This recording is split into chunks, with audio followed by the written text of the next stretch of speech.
Welcome, everybody. So glad that you are here. I'm glad to be back. I'll tell you what happened, but let's go. Let's roll. Spoken of the American century.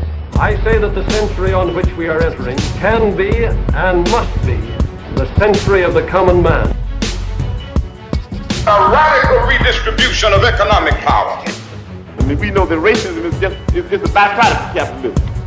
Everything would be all right if everything was put back in the hands of the people. We need a government that will make sure Americans are taken care of and organize the economy to serve the people, not the profits of a wealthy few. We now have the techniques and the resources to get rid of poverty. We got to start getting out there with the people. Get out of the movement and get to the masses. We need a government of action.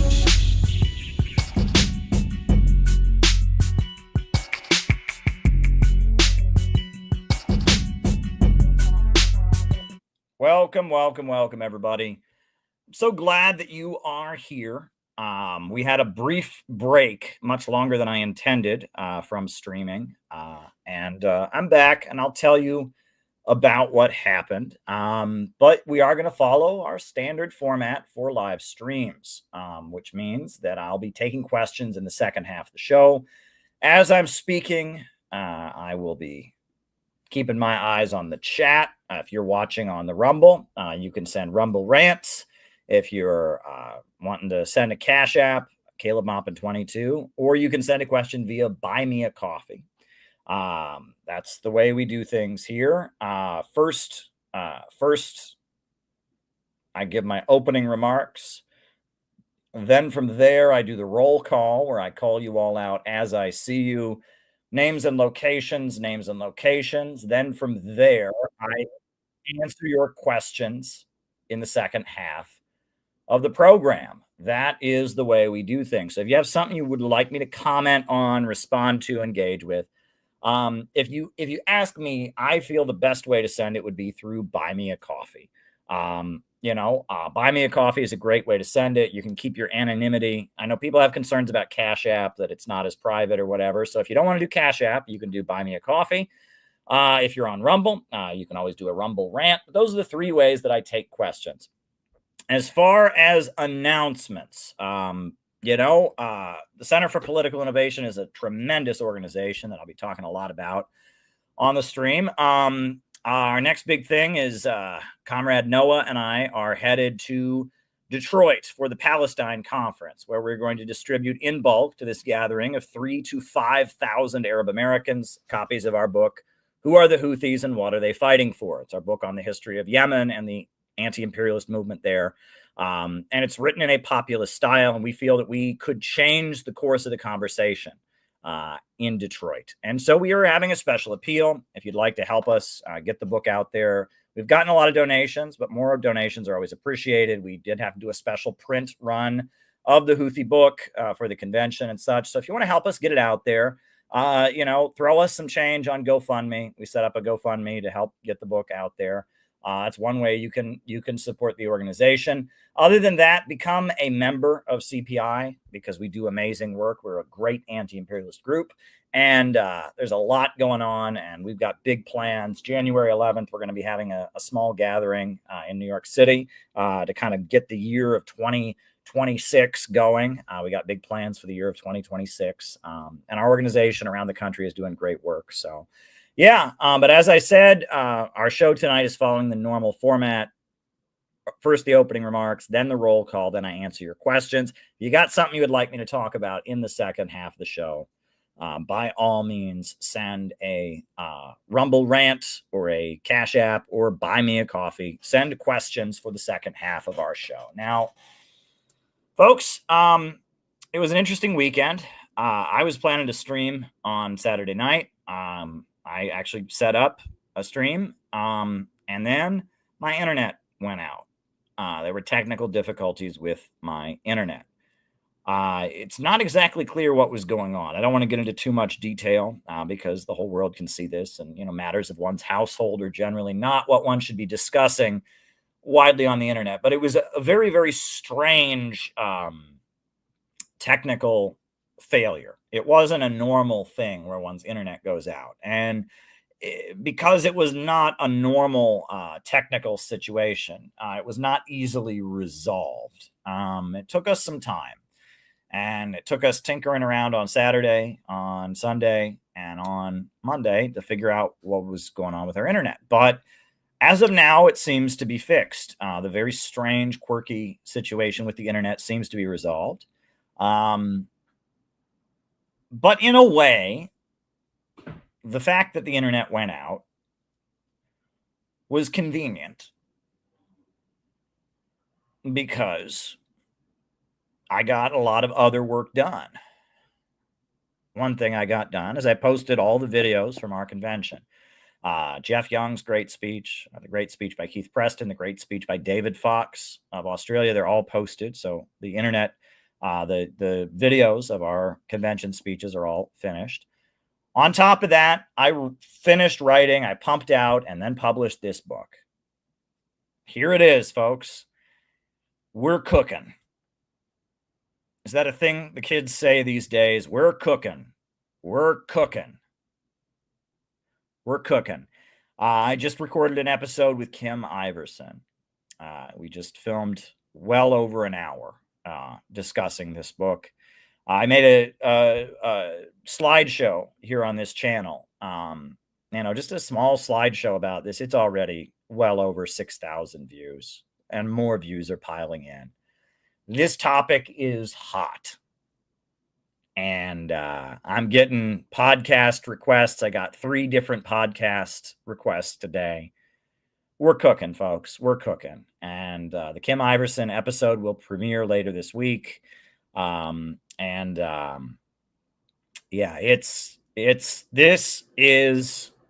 is going places.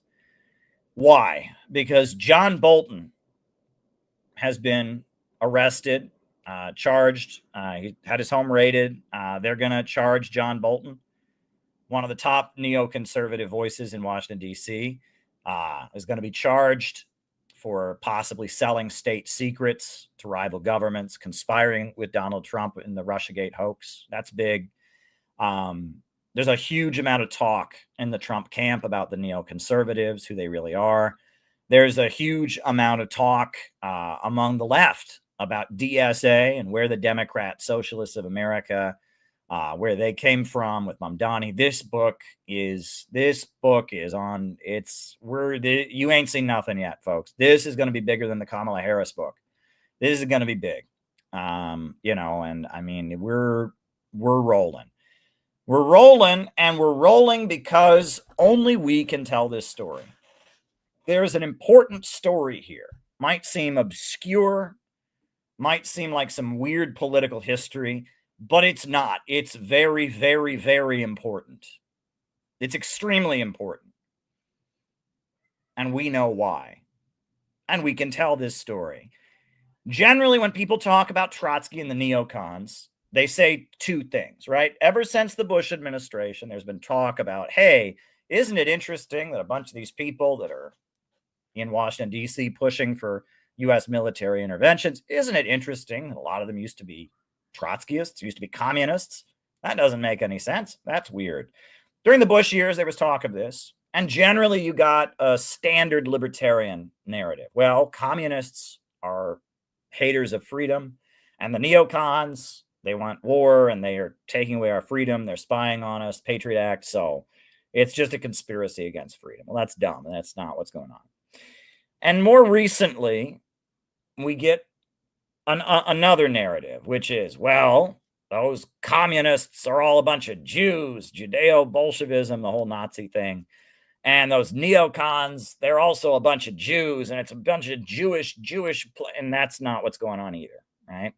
It's not a conspiracy against freedom by freedom haters, and it's not a conspiracy by Jews for Jews. It's not a conspiracy. There is an intellectual trajectory that goes from Leon Trotsky to John Bolton. There are certain themes that were taken along the way, and I'm the only person who has ever written an entire book telling this story. I quote, there's a number of books on this kind of topic, The Cultural Cold War by Francis Stone Saunders, The New York Intellectuals by Alan M. Wald, The Struggle for a Proletarian Party by James P. Cannon. There's a lot of books that talk about this history, but I'm the only one who tells the entire story from beginning to end. How is it that a group of self-proclaimed revolutionary communists went into being the voice of regime change in Washington, D.C.? And I wrote the book, and it was not an easy book to write. It was easy because I'd done all the research already, so I didn't have to do any research. I'd done all the research, but it was difficult to compile everything, get every book in the right place, quote everything, get it all into a coherent manuscript. And it's less than 200 pages. It's about 183 pages, and I wrote this book. And this book is cooking. This book is gonna be a big deal, and I can feel it. Dan Kovalik is already promoting it. Dan is a friend, but I didn't send it to him, right? He was on my list of people. You know, when I write a book, I send it to different friends. I was going to send it to Dan Kovalik. Didn't have to, because Dan was already promoting the book. As soon as he saw it, he shared it. This is why I hate Trotsky. It is blowing up. I mean, this is big. I'm getting messages from all over the world, people wanting to have me on their podcast. This is going to be big. This is going to be big, and the Trotskyites are pissed, and they're mad, and oh man, this is going to be big. And people that want to know about the history of Mamdani and the DSA, and people that want to know the history of John Bolton and Irving Kristol and Gene Kirkpatrick and the right wing and the war lobby and the Republican Party, this is big. This is big. And it's a story that only our movement, only the Center for Political Innovation can tell. It's our story to tell. It's our story to tell. And it is intrinsic to our beliefs and to what we stand for as an organization. So tonight,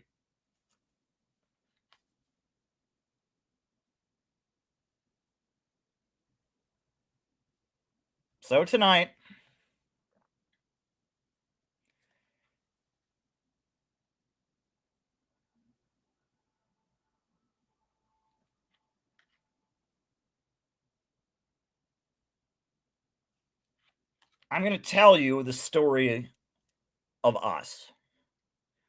This is the story of the bulk of the people watching in the chat right now.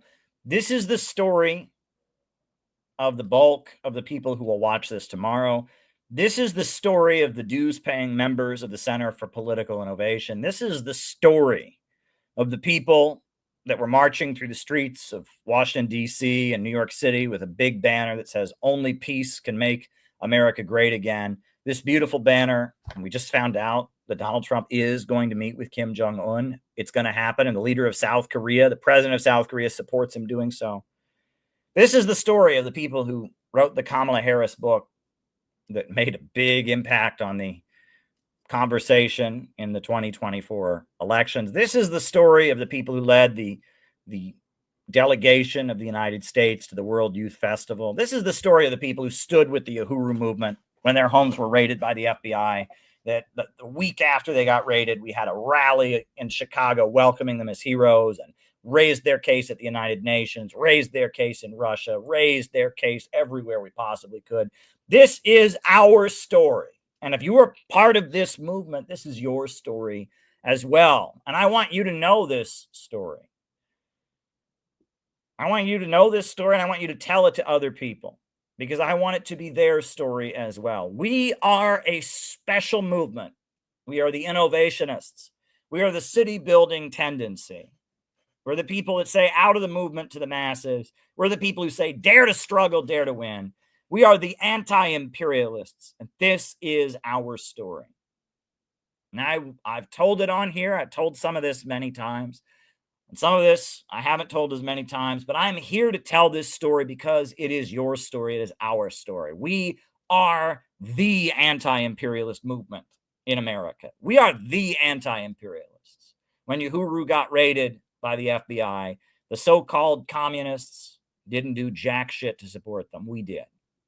When the USA was demonizing Russia, the so-called communists didn't do anything. We marched through the streets of this country saying Russia is not our enemy. When Trump and Putin just met in Alaska The so-called communists didn't do anything. We were out in the streets saying we support peace talks, end the Ukraine war. We were in 8 different cities. We are the anti-imperialist, anti-globalist movement in America. We are the Center for Political Innovation. And what I'm about to tell you is our story.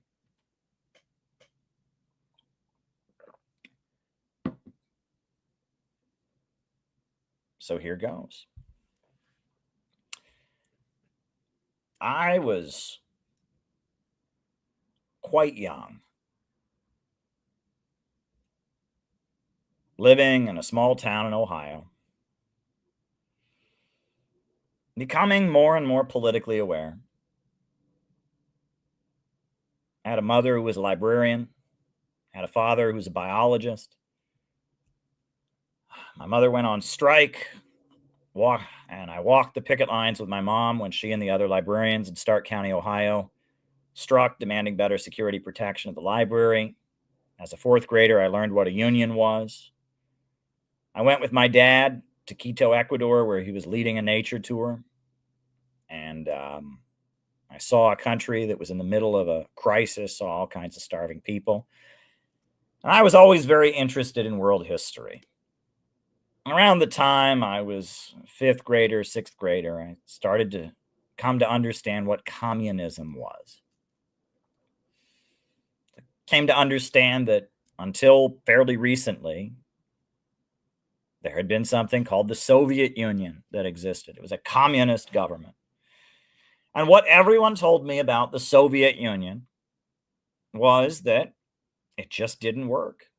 Everyone in the Soviet Union was poor and starving the whole time because communists believed that everyone should get paid the exact same wage, no matter how hard they work.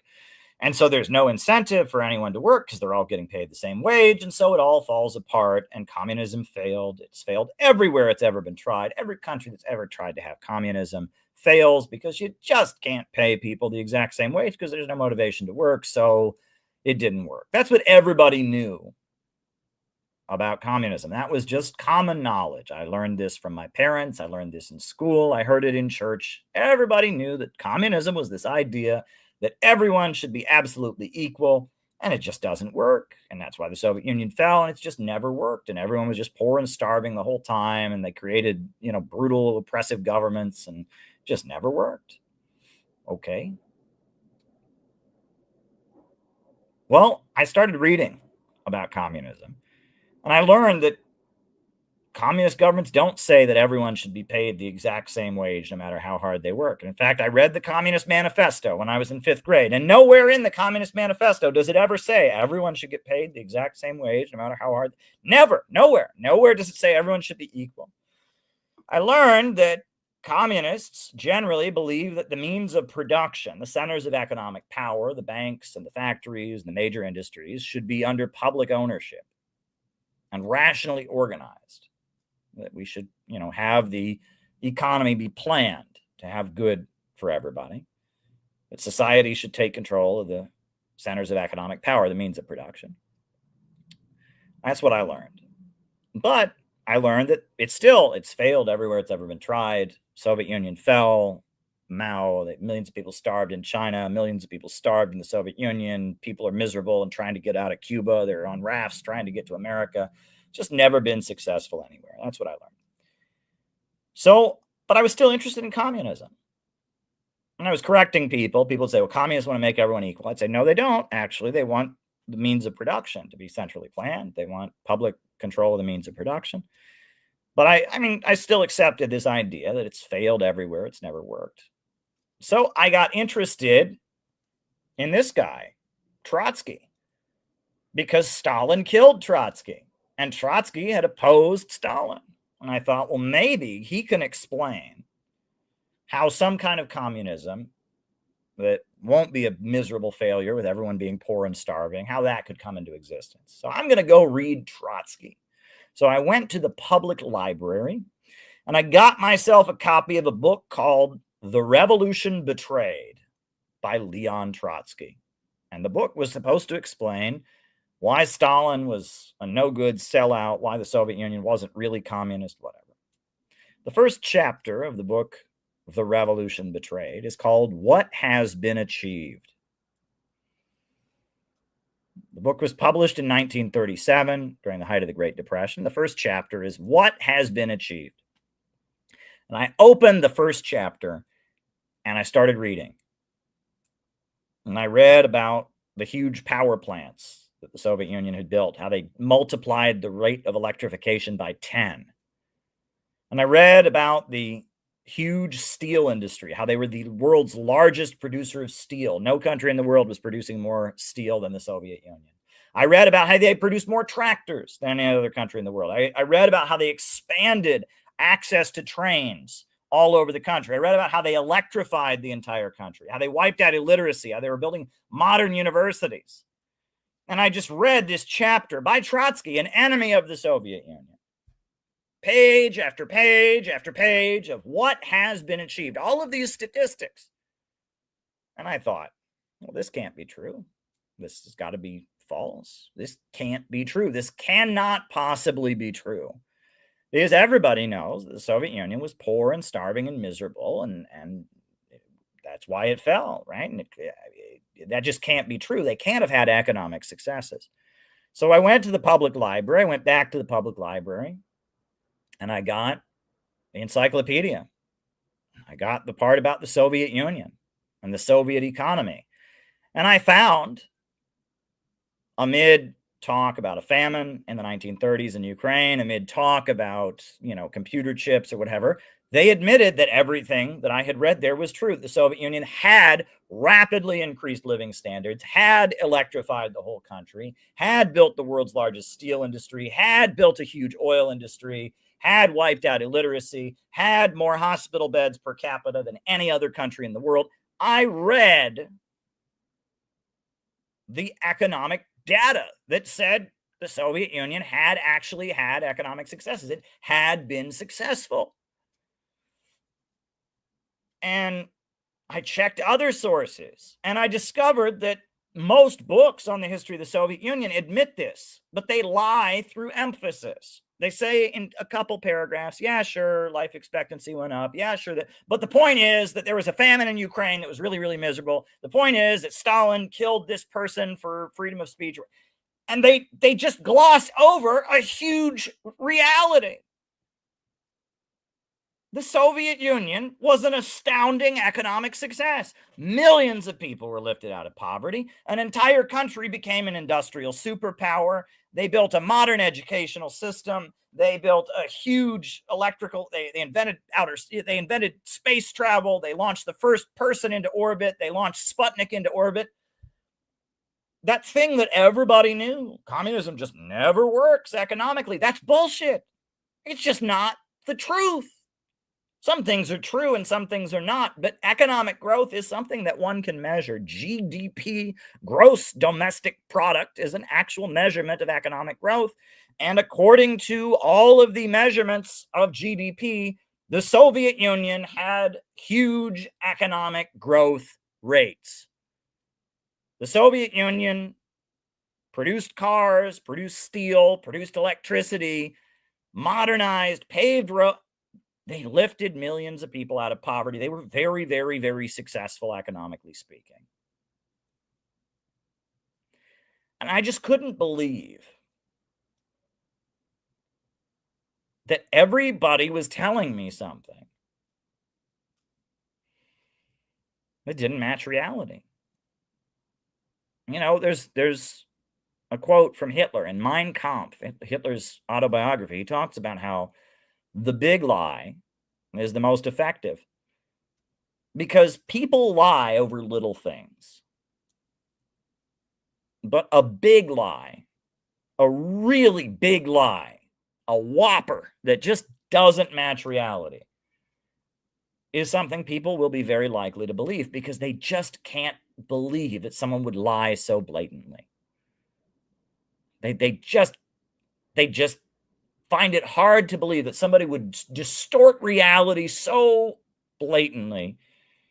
People will believe that you lied about your age. People will believe that you lied to get out of work and get a sick day. People will believe that you inflated, your life achievements and bragged about things that you didn't actually do. But people find it very, very, very hard to accept that people would lie big, massive lie. Well, the idea that the Soviet Union never had any economic success, just always failed, that's a big lie. The idea that socialist and communist governments have never lifted people out of poverty, everyone's been poor and starving, that's a big lie. It's not actually true. The Soviet Union was 1/5 of the planet, and it was 1/5 of the planet that got electrified and industrialized under the leadership of the Communist Party. And during the 1930s, the 5-year economic plans of Stalin had tremendous results. And all of the experts in America, electrical engineers and scientists, were going over to the Soviet Union and studying what they were doing and marveling about it. And all kinds of technicians and scientists got hired by Stalin to help them do it, right? They hired Fred Koch, the father of the Koch brothers, to go set up the oil industry. They hired General Electric to help them build the Dnieper Dam, the world's largest electrical power plant at that time. They built on the Dnieper River in Ukraine. And that, I was just being lied to. And it's funny because that the book that first told me that was written by Trotsky. But at that point, I was a Stalinist because I didn't want to disassociate from the Soviet Union. I wanted to get the truth out there. I wanted to get the truth out there, and I wanted people to realize they'd been lied to, and I couldn't stand the cowardice that I would see in other people. I would raise my hand and I'd say, the Soviet Union did have economic successes. And the teacher or the professor would get nervous. Well, yeah, they did, but they killed millions of people and gulags, so we can't talk about that. We just can't talk about that. Because there's consequences. There's consequences. It wasn't about what was true and what was not. It was if you were seen as somebody who was praising the communists, you could lose your job. That's what it was about. So it was factually accurate that the Soviet Union lifted millions of people from poverty, wiped out illiteracy, invented space travel, invented mobile phones, raised all kinds of people up. That was true, but you couldn't say it because this is America. We hate communists. Very interesting, isn't it? And that American political discourse was predicated on a lie. And this lie comes up all the time. People say, we ought to have health care available to the people. We can't do that with the Soviet Union. Everyone starved and was miserable. And having the government provide health care is just like the Soviet Union. And so it just wouldn't work. That's a lie. Most countries in the world have national health care, and they're doing just fine. But apparently, we've all been told that national health care is like communism, and communism has never achieved anything good. And I got very angry, very, very, very angry about the lies that I was being told, and that everything in America was premised on a lie, a big lie. This idea that you have to have the free market. People have to be unemployed. People have to be homeless. You have to have poverty amid plenty. We have to let, unemployed people go hungry. We have to, make sure that corporations can make profits, and that everything in America is predicated on this assumption that the communist system never accomplished anything, never had a single success. That's not actually true. That's not actually true. That's big. That's very, very big that it's not actually true.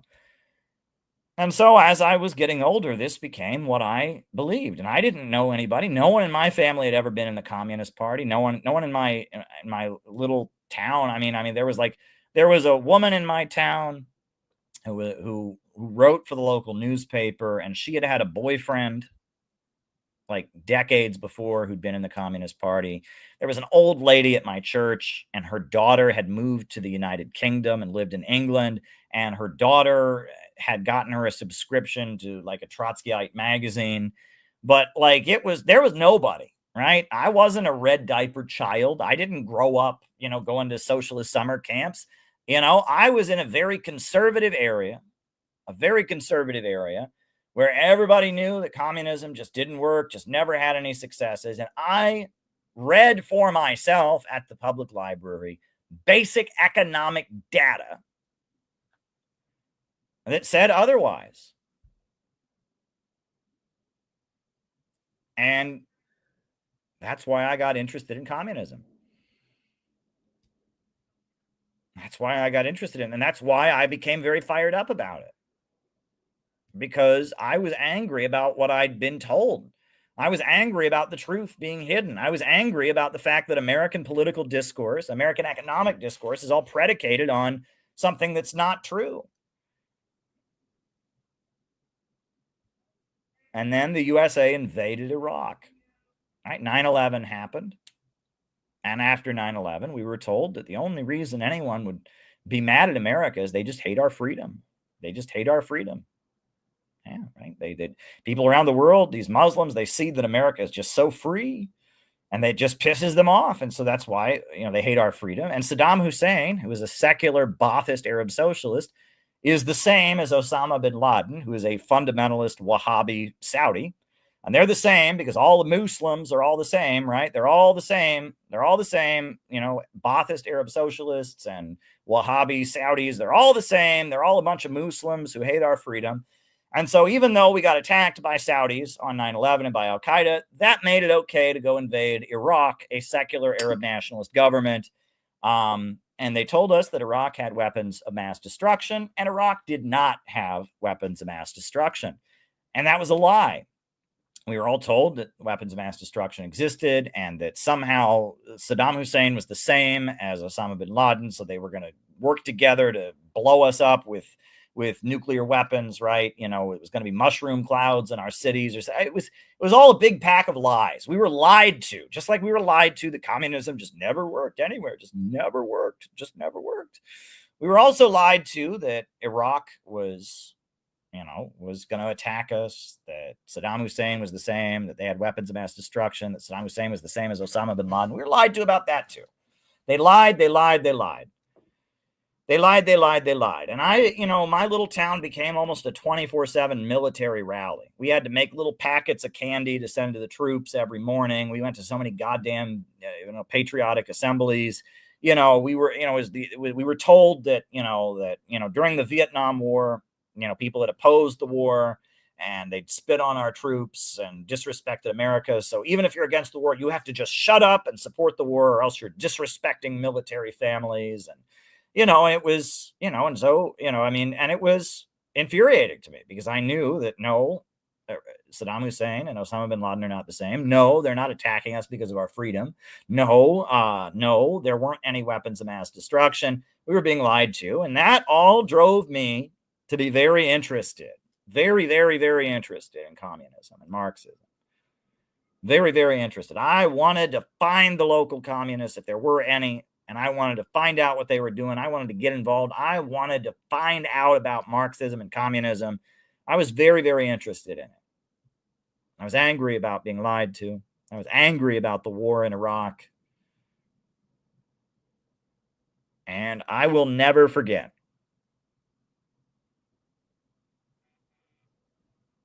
one of the best and most important days of my life. I was 15 years old. And I went to a discussion at a communist bookstore in Cleveland. And I remember my mom dropped me off. She said to me, "Don't leave the store. Whatever you do, don't leave the store. I'll be back to pick you up after the discussion's over." So I'm 15 years old. I'm in the bookstore. They have a presentation about the war in Iraq. And one of the communist leaders takes a stack of newspapers, shoves it into my hand. He says, "We're going to go outside. We're going to sell the paper." And I was like, "Wait, what?" He says, "Yeah, we're going to go outside, Caleb. We're going to sell the paper." And I said, "Wait, what do you mean?"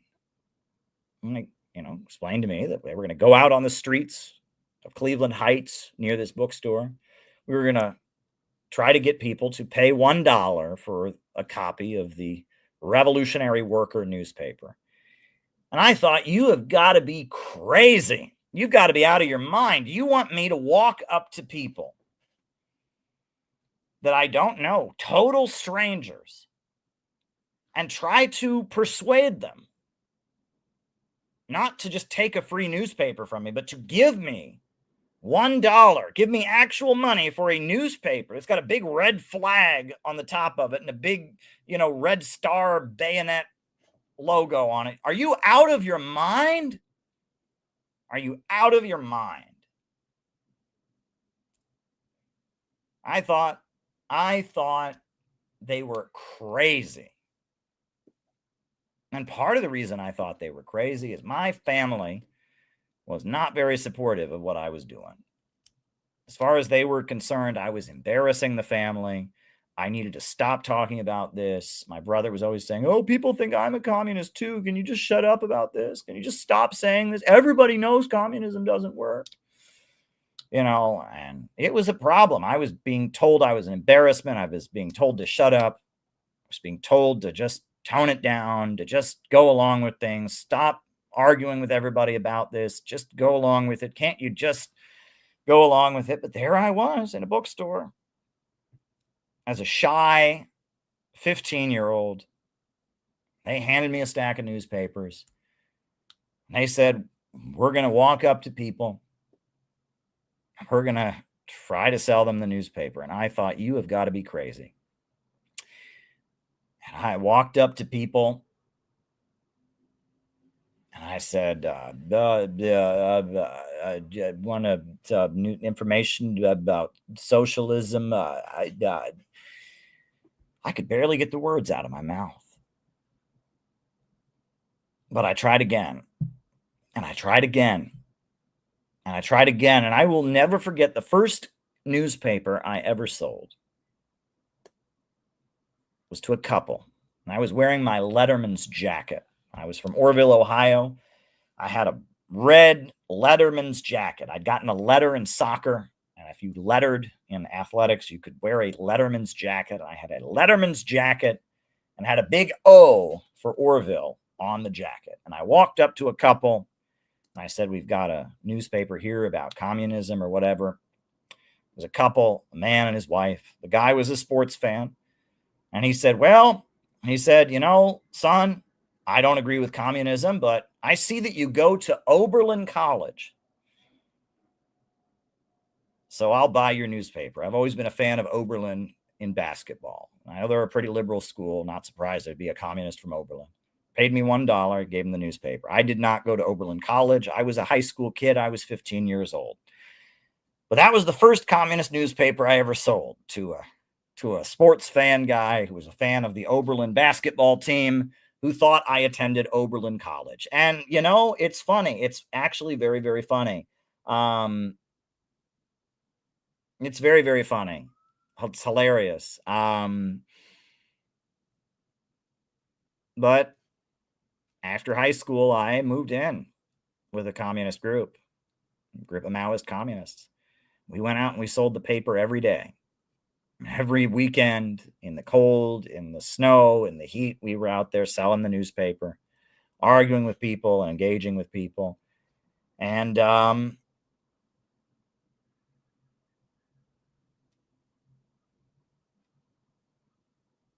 this saved my life in a lot of ways. I think about who I was when I was 15 years old. And I think about a lot of the young people I know now who struggle. And I'm so thankful for the fact that that happened to me. That was the best thing that ever happened to me. The fact that they made me go out and sell newspapers. The fact that they helped me develop the confidence of my political views. When someone would say, I don't want your newspaper, you're a filthy communist, I'd say, oh, so you support a government that kills millions of people in Iraq, right? You support that, right? I learned to defend my political position. I learned to argue and stand up for my beliefs. I learned to talk to people who I would never walk up to, total strangers, and engage with them. And it was so good for me. I learned the political discipline. It's Saturday. You want to sleep in college, but nope. You wake up, that alarm goes off at 7:30, and you get on the bus and you go to downtown Cleveland and you sell the newspaper all morning at the West Side Market, and you talk with a number of total strangers about communism, and you have a back and forth argument with Eastern Europeans who say they lived under it and it's horrible. And you have a conversation with an elderly hippie who says that they are against the war in Iraq, but they don't agree with communists because they're authoritarian and they kill people. And you have an argument with a religious person who says communists are atheists. And then you come back and you count the money and you put the money in an envelope and you handwrite a report that gets sent to party leadership about what it was like out there selling the newspaper. It's a way of being. It's very disciplined. It's very important. And it's very intense. It's very demanding. And that particular communist group I was around, my issue with them wasn't that they were very intense. They were very, very intense, very demanding. That wasn't my issue. My issue was they weren't very smart. They didn't think too deeply about things. They were very, very much, they felt that China was good until Mao died. Deng Xiaoping was a traitor. China was evil. They felt that the Soviet Union was good until Stalin died, and then after that, it was bad. And they didn't support Cuba, and stuff was happening in the world, right? This was around the time of the Iraq War. Bolivarianism was riding. Hugo Chavez was riding in Venezuela. They had nothing to say about it. And it took them a while, and they finally just said, oh, it's not real communism. They didn't support Venezuela. The USA had invaded Iraq, and I was saying that the Iraqis have the right to defend their country. And I would argue with people. People would say, oh my God. And I would say, what would you do if your country was invaded? I said, if this country was invaded, I know what I would do. I would take my gun and I would fight the invaders. I would defend America from the invaders. Well, that's what the Iraqis are doing. They're defending their country from a foreign power that lied to the world about weapons of mass destruction to invade them. They're fighting for their homeland. I would make that point. And they would say, well, you can't say that. I'd say, why not? Why not? That's the point, right? Is the Iraqis are defending their country. They'd say, no. The Iraqis are Islamo-fascists, and the American government are Christian fascists, and we need to bring forward the new way, the new synthesis of communism. I said, that's bullshit, and that's not Lenin. That's not anti-imperialism. I didn't agree with them.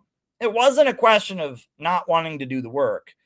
It wasn't a question of not being willing to do the outreach. It was that they weren't very smart. Let me just put it that way. Their politics was very, very simplistic. And so I joined another communist group that I found in Cleveland, a smaller communist group. They weren't as visible. You didn't see them as much. I joined the Workers' World Party. And, I sold their newspaper, but they didn't push selling newspapers as much. And they were kind of a, less intense group. And I was actually wanting them to be more intense. I'm saying, let's do more. Every so often they'd have a little rally. Every so often one of the national leaders would come to Cleveland to give a speech, and we would put up leaflets and invite people to come watch the leaders give speeches. There was an older woman who had been a founder of the Workers' World Party. Her name was Frances Dostal. And her parents had been in the Communist Party USA. She had gone to Camp Wo Chi Ka in New Jersey, workers' children's camp. And she had worn a little red beret. She'd been a young pioneer, right? Gone to communist summer camps as a child, right? And she had been through McCarthyism.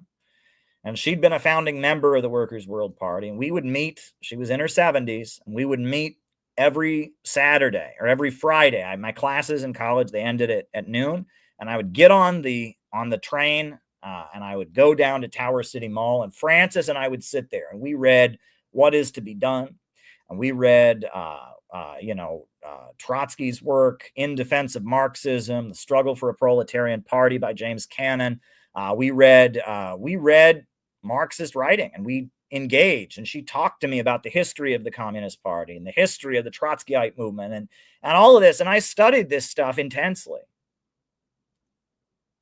And when I was in college, right, I went to protests. I sold newspapers. I had a girlfriend and all of this. But then what happened? 2008, the U.S. economy crashed. The U.S. economy crashed. And I am thankful that I was where I was at that time, because bless their heart, the political group I was in decided they were going to make sure that we understood why the US economy crashed. And Fred Goldstein, this old Marxist from New York City, wrote this book, Low Wage Capitalism, Colossus with a Feet of Clay. What the globalized high-tech imperialism means for the class struggle in the US. And I studied this book. I read it cover to cover. And Fred Goldstein came to Cleveland and gave classes. And Fred Goldstein, he gave many lectures and had many videos that we watched on the internet. And we learned Marxist economics, which at that point I had not understood. We learned that capitalism has an inherent problem called overproduction, the tendency of the falling rate of profit. And I actually have a video, thanks to Peter Coffin, who made this great video. I explained it, myself at an event, and Peter made this beautiful video of it. I'm just going to put it on, about, what the actual problem with capitalism is, right? I had never heard this. You would not learn this. I thought the problem with capitalism was it was unfair, right? Well, it's more than that. And here, watch. Explain what needs to be explained, what used to be considered Marxism 101, about why it is that our Western capitalist economy is crashing and burning. And in order to do that, I'm going to have to do some math. And I hate math. Do you know why I hate math? Because I grew up in America. I went to public school in the United States of America, so I am going to, at risk of embarrassing myself, because math was never my best subject, I'm going to do some mathematics here on the board for you to explain the problem.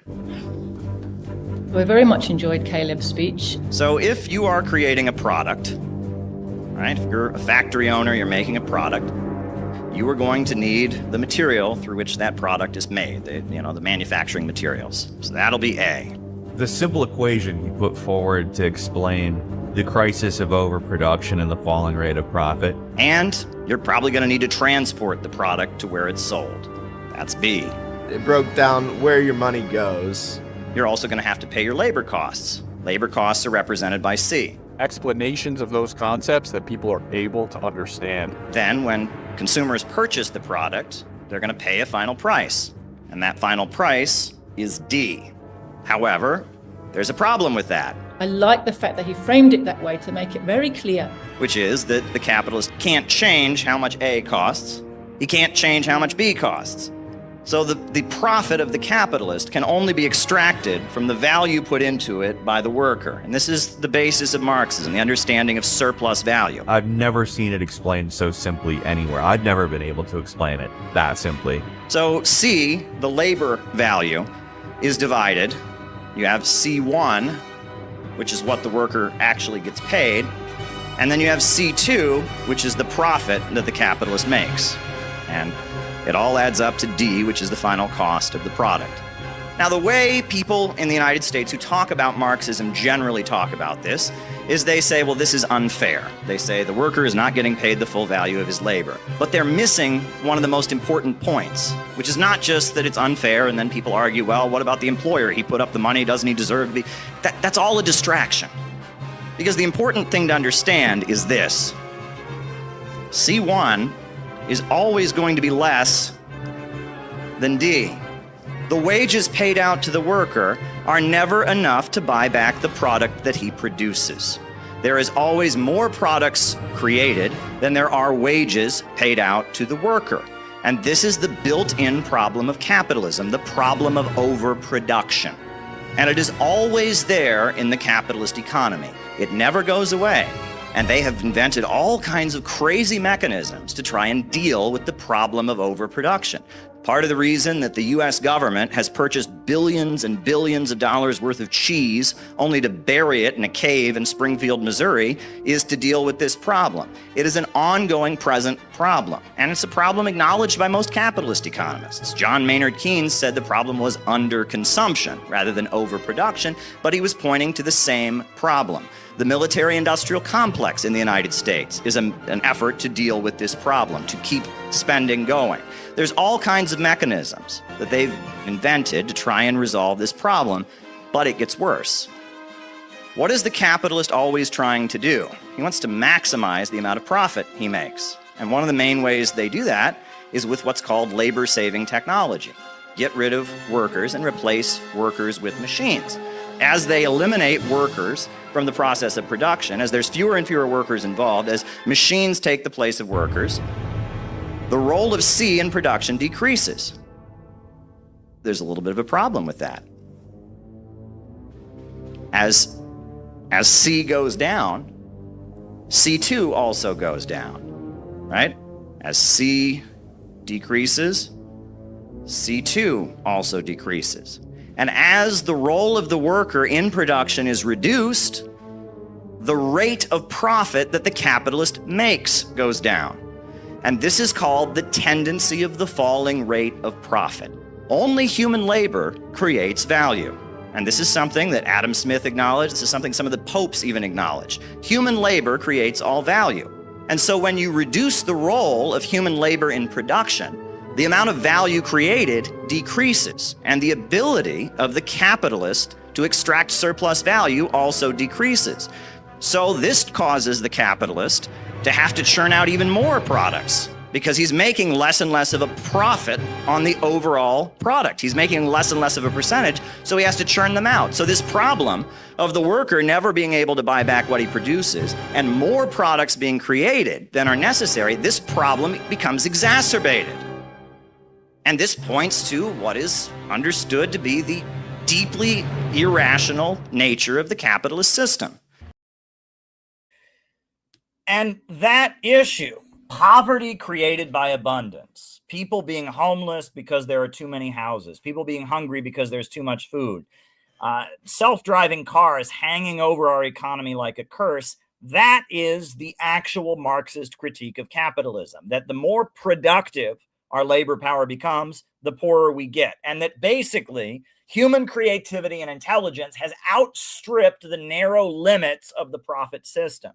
We need a rationally organized economy in order to handle human intelligence. We are too good at production. We are so good at making stuff that we can't produce stuff in the irrational profit-centered way. We need a rationally organized economy. We need central planning so that human creativity can continue to lead to great heights. And the financial crisis of 2008 was brought on by the fact that you don't need workers at the assembly line any longer, and that the role of human beings in production has gone down.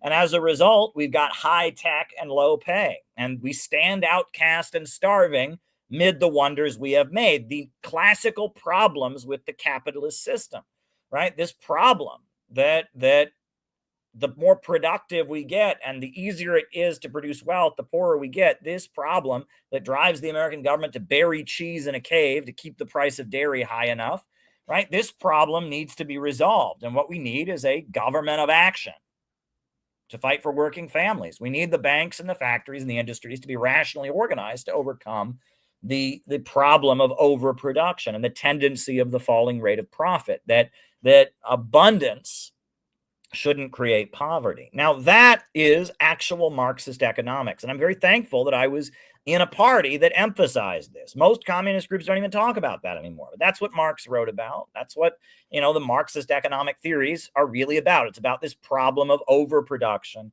poverty amid plenty. And that explains the 2008 financial crisis. That explains why artificial intelligence and the computer revolution is causing an economic crisis, which doesn't make any sense. So after college, I was in Cleveland, and I said, now is the time to build a Marxist movement.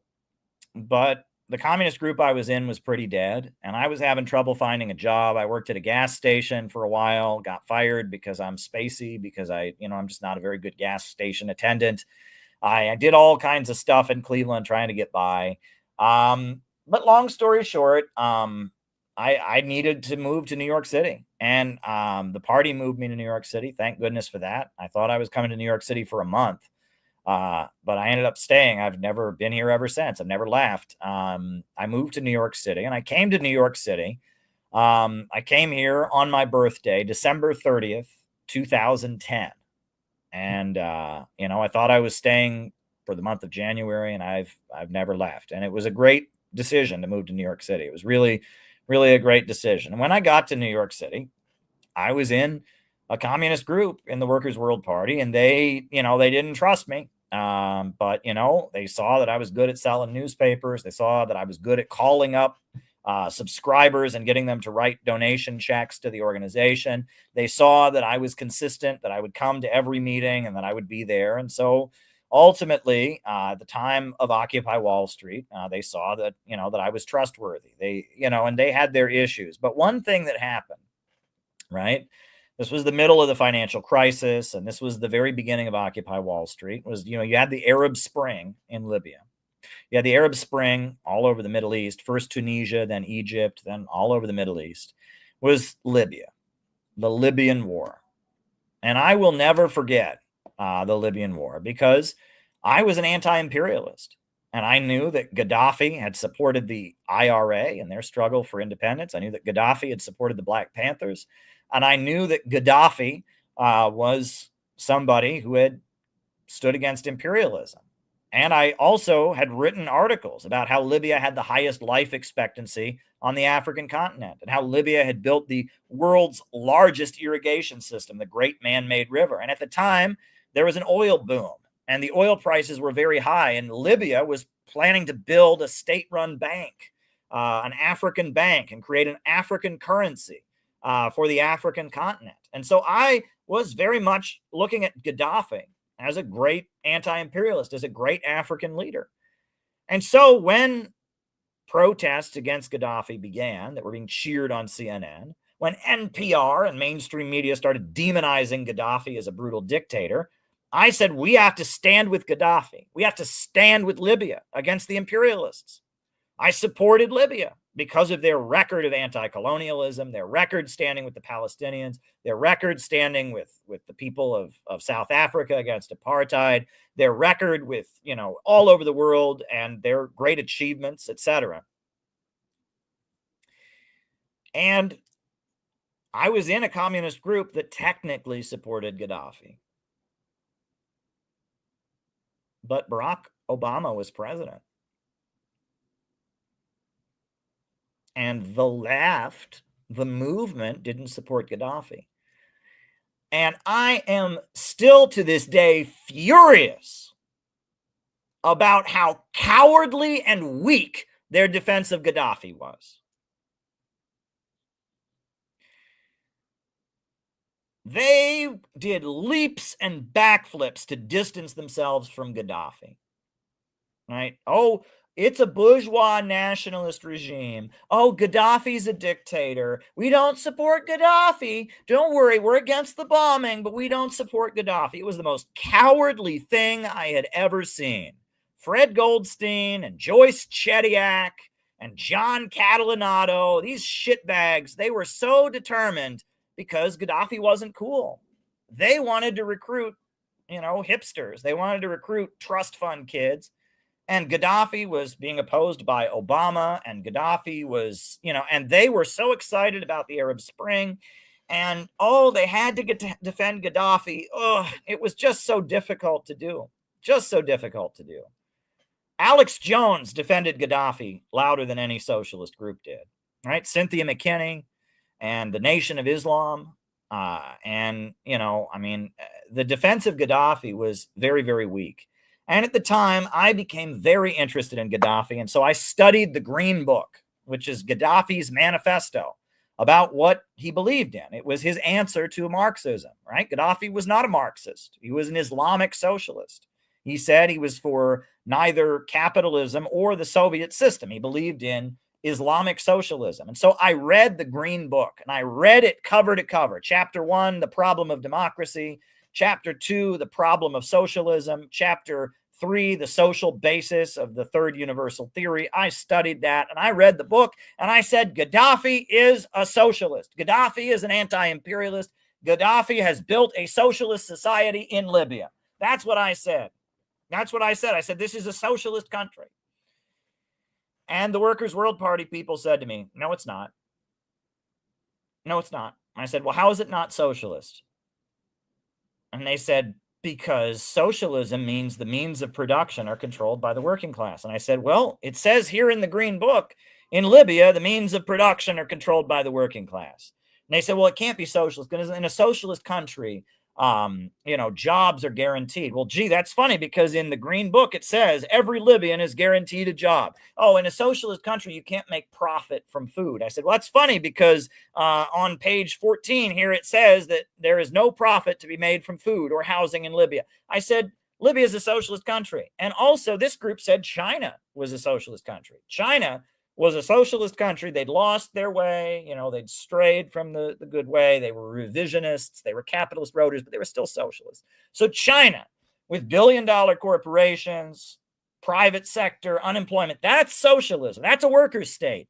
But Libya, where a revolutionary government controls the means of production, where they've got, community assemblies, revolutionary committees in every neighborhood, where they've mobilized to build the great man-made river, where they have universal housing, universal liberty. That's not socialism. But China is, but Vietnam is. That doesn't make any goddamn sense.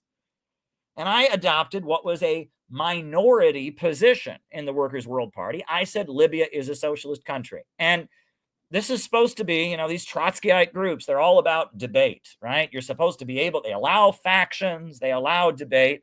None of them would ever have a point to refute me on that. None of them, to this day, I have not heard a single argument from anyone in the Workers' World Party about why Libya is not a socialist country. They never made any argument about it, but they just said it's not. And when it really got down to it, the reason it wasn't is because of the fact that Cuba and China are led by Marxist-Leninists, and Gaddafi is a Muslim. Gaddafi isn't a Marxist-Leninist. That's really all it got down to, right? And that's not coherent. And in Revolution Betrayed by Trotsky himself, he says, look, the political line doesn't matter. You can have a leader that doesn't have the correct political line. Communist governments do wrong things. That doesn't change the nature of the economy. It was a nonsensical argument. None of them had any argument about why Libya wasn't socialist, why China was socialist, why Vietnam was socialist, but Libya, oh no, Libya is a no-good bourgeois nationalist regime. And they were so cowardly in their defense of Libya. We did not do one single civil disobedience to support Libya. I am hurt by this. I'm angry about this. We should have at least taken over a building to support Libya. We should have at least gotten ourselves arrested to support Libya. We should have done something. Ramsey Clark, yeah, he went there with Cynthia McKinney, and Alex Jones was on the same plane, right? And they went there to stand with them. We had a meeting at Riverside Church, right? Riverside Church is a big church in Harlem. And you know why we had a meeting at Riverside Church? Because Riverside Church, the Rockefeller Foundation said, can we have somebody have a meeting about, like, the ruling class needed to show opposition to the bombing of Libya. It was embarrassing. It wasn't a real anti-war movement. The ruling class of America, for optics, needed to have an event where Cynthia McKinney and Ramsey Clark got up and said the bombing of Libya is wrong. And so, like, the CIA practically staged the opposition protest for us. It was that week. We didn't do anything to support Libya. And I swear we had more meetings about, trying to explain to me why Libya wasn't a socialist country than we did protests to support Libya. It was embarrassing. It was cringe. There are articles in Workers' World newspaper that say that, well, the only reason Gaddafi overthrew the imperialists is so he could better exploit the Libyan workers. And that's ridiculous. You think Gaddafi built a mass movement and provided universal housing and education, drove out the imperialists, sent guns to the IRA so he could better exploit the Libyan workers. It was absolutely despicable. But on the day Gaddafi died, October 20th, 2011, I was in the Occupy Wall Street Park. And I found out that Gaddafi had died, and I was heartbroken. And the manner in which Gaddafi died was horrendous. I mean, they sodomized him with knives. I mean, it was the most brutal killing. And sick Hillary Clinton had giddily cheered about it. Yay, we came, we saw, he died. And it was the most awful thing. And I got to tell you, in the Occupy Wall Street Park, there was a division. Some people were happy that Gaddafi died. The Trotskyites from the ISO, the International Socialist Organization, they were happy. Oh, he's a dictator. This is a people's revolution. And the trust fund kids that were getting paid by George Soros, the fancily well-dressed, beautiful occupiers, oh, they were so happy. But who was not happy that Gaddafi died? It was the people from the Midwest like me. It was the kids who rode the Greyhound bus from West Virginia and had scraggly teeth. It was the people who were Ron Paul supporters, who were libertarian, but they thought Gaddafi was building an independent African bank that would be, have a new currency and would not be part of the Federal Reserve Bank system. And it was working class people, white trash like me, Appalachians, people from Alabama and Texas who had joined Occupy because they were mad at the system. That's who supported Gaddafi. And it was trust fund kids and wealthy, cosmopolitan New York City intellectuals, people working for George Soros, people sleeping in luxury hotels, people trading pamphlets about workers' revolution from below and queer theory. They're the ones who supported the death and murder of Gaddafi. And I realized on that day that Gaddafi died. I realized that there was something about me that made me different than the left that I'd been hanging out around. There was something different about me. You know, when I first moved to New York City, people would come up to me and they'd say, Caleb, I love your accent. I'd say, I don't have an accent. What do you mean my accent? Right? And when I talk, occasionally I make what they call a biblical allusion. A biblical allusion. You know, I would say, they tell us that the United States is a land of milk and honey. Or I would say, the Soviet Union were the first people to conquer the heavens with space travel. And every time I made a biblical allusion, the audience full of New York intellectuals, New York City Marxists would cringe. Anything that smelled like Christianity, anything that smelled like the Bible, anything that smelled like religion. And I was so exotic with my accent, right? I didn't talk like this. I didn't go around talking about the capitalists and the Soviet Union. I didn't talk like this, so I must have an accent, right? I talk like most Americans talk. I didn't talk like one of them. I didn't talk about the capitalists and the imperialists and the working class, and we're going to struggle against the Marxists, the proletariat. I didn't talk like one of them. Right? I was exotic, right? I was exotic. And I was constantly being put in my place. I was a white male. I had privilege, right? No white person has ever been poor, apparently. Did you know that? No white person has ever been poor. No white person has ever been homeless. No white person has ever suffered. A friend of mine in New York City, an Occupy Wall Street activist, she went to jail for her Occupy Wall Street activism. She talked about how when she got to the jail, most of the fellow prisoners, they didn't understand that. They were like, why are you in jail as a white person? They didn't understand that a white person could even go to jail, right? There's a huge class thing, right?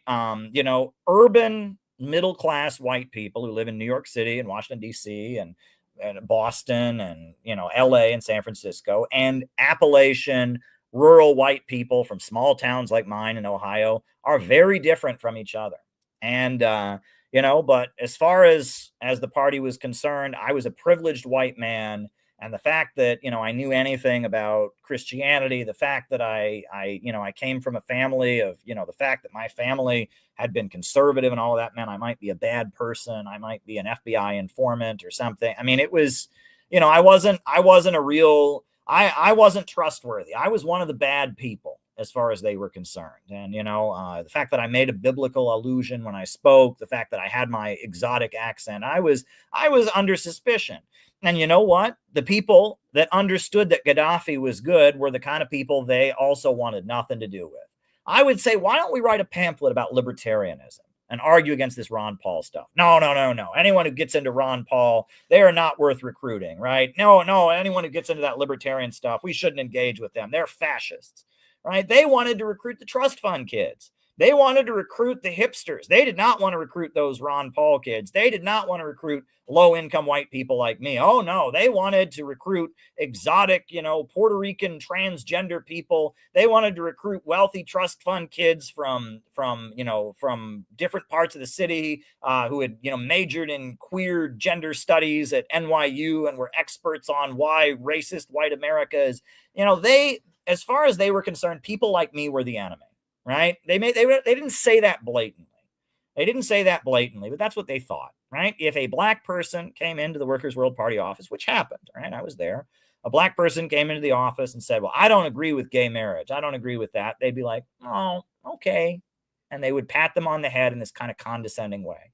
If a white person came into the Workers' World Party office, which occasionally happened, you'd have like an anti-war meeting where a Ron Paul guy would come in and he'd say, well, America is a communist government and we need to get back to the Constitution. They'd be like, get out, racist. You're the Klan. You're a fascist, right?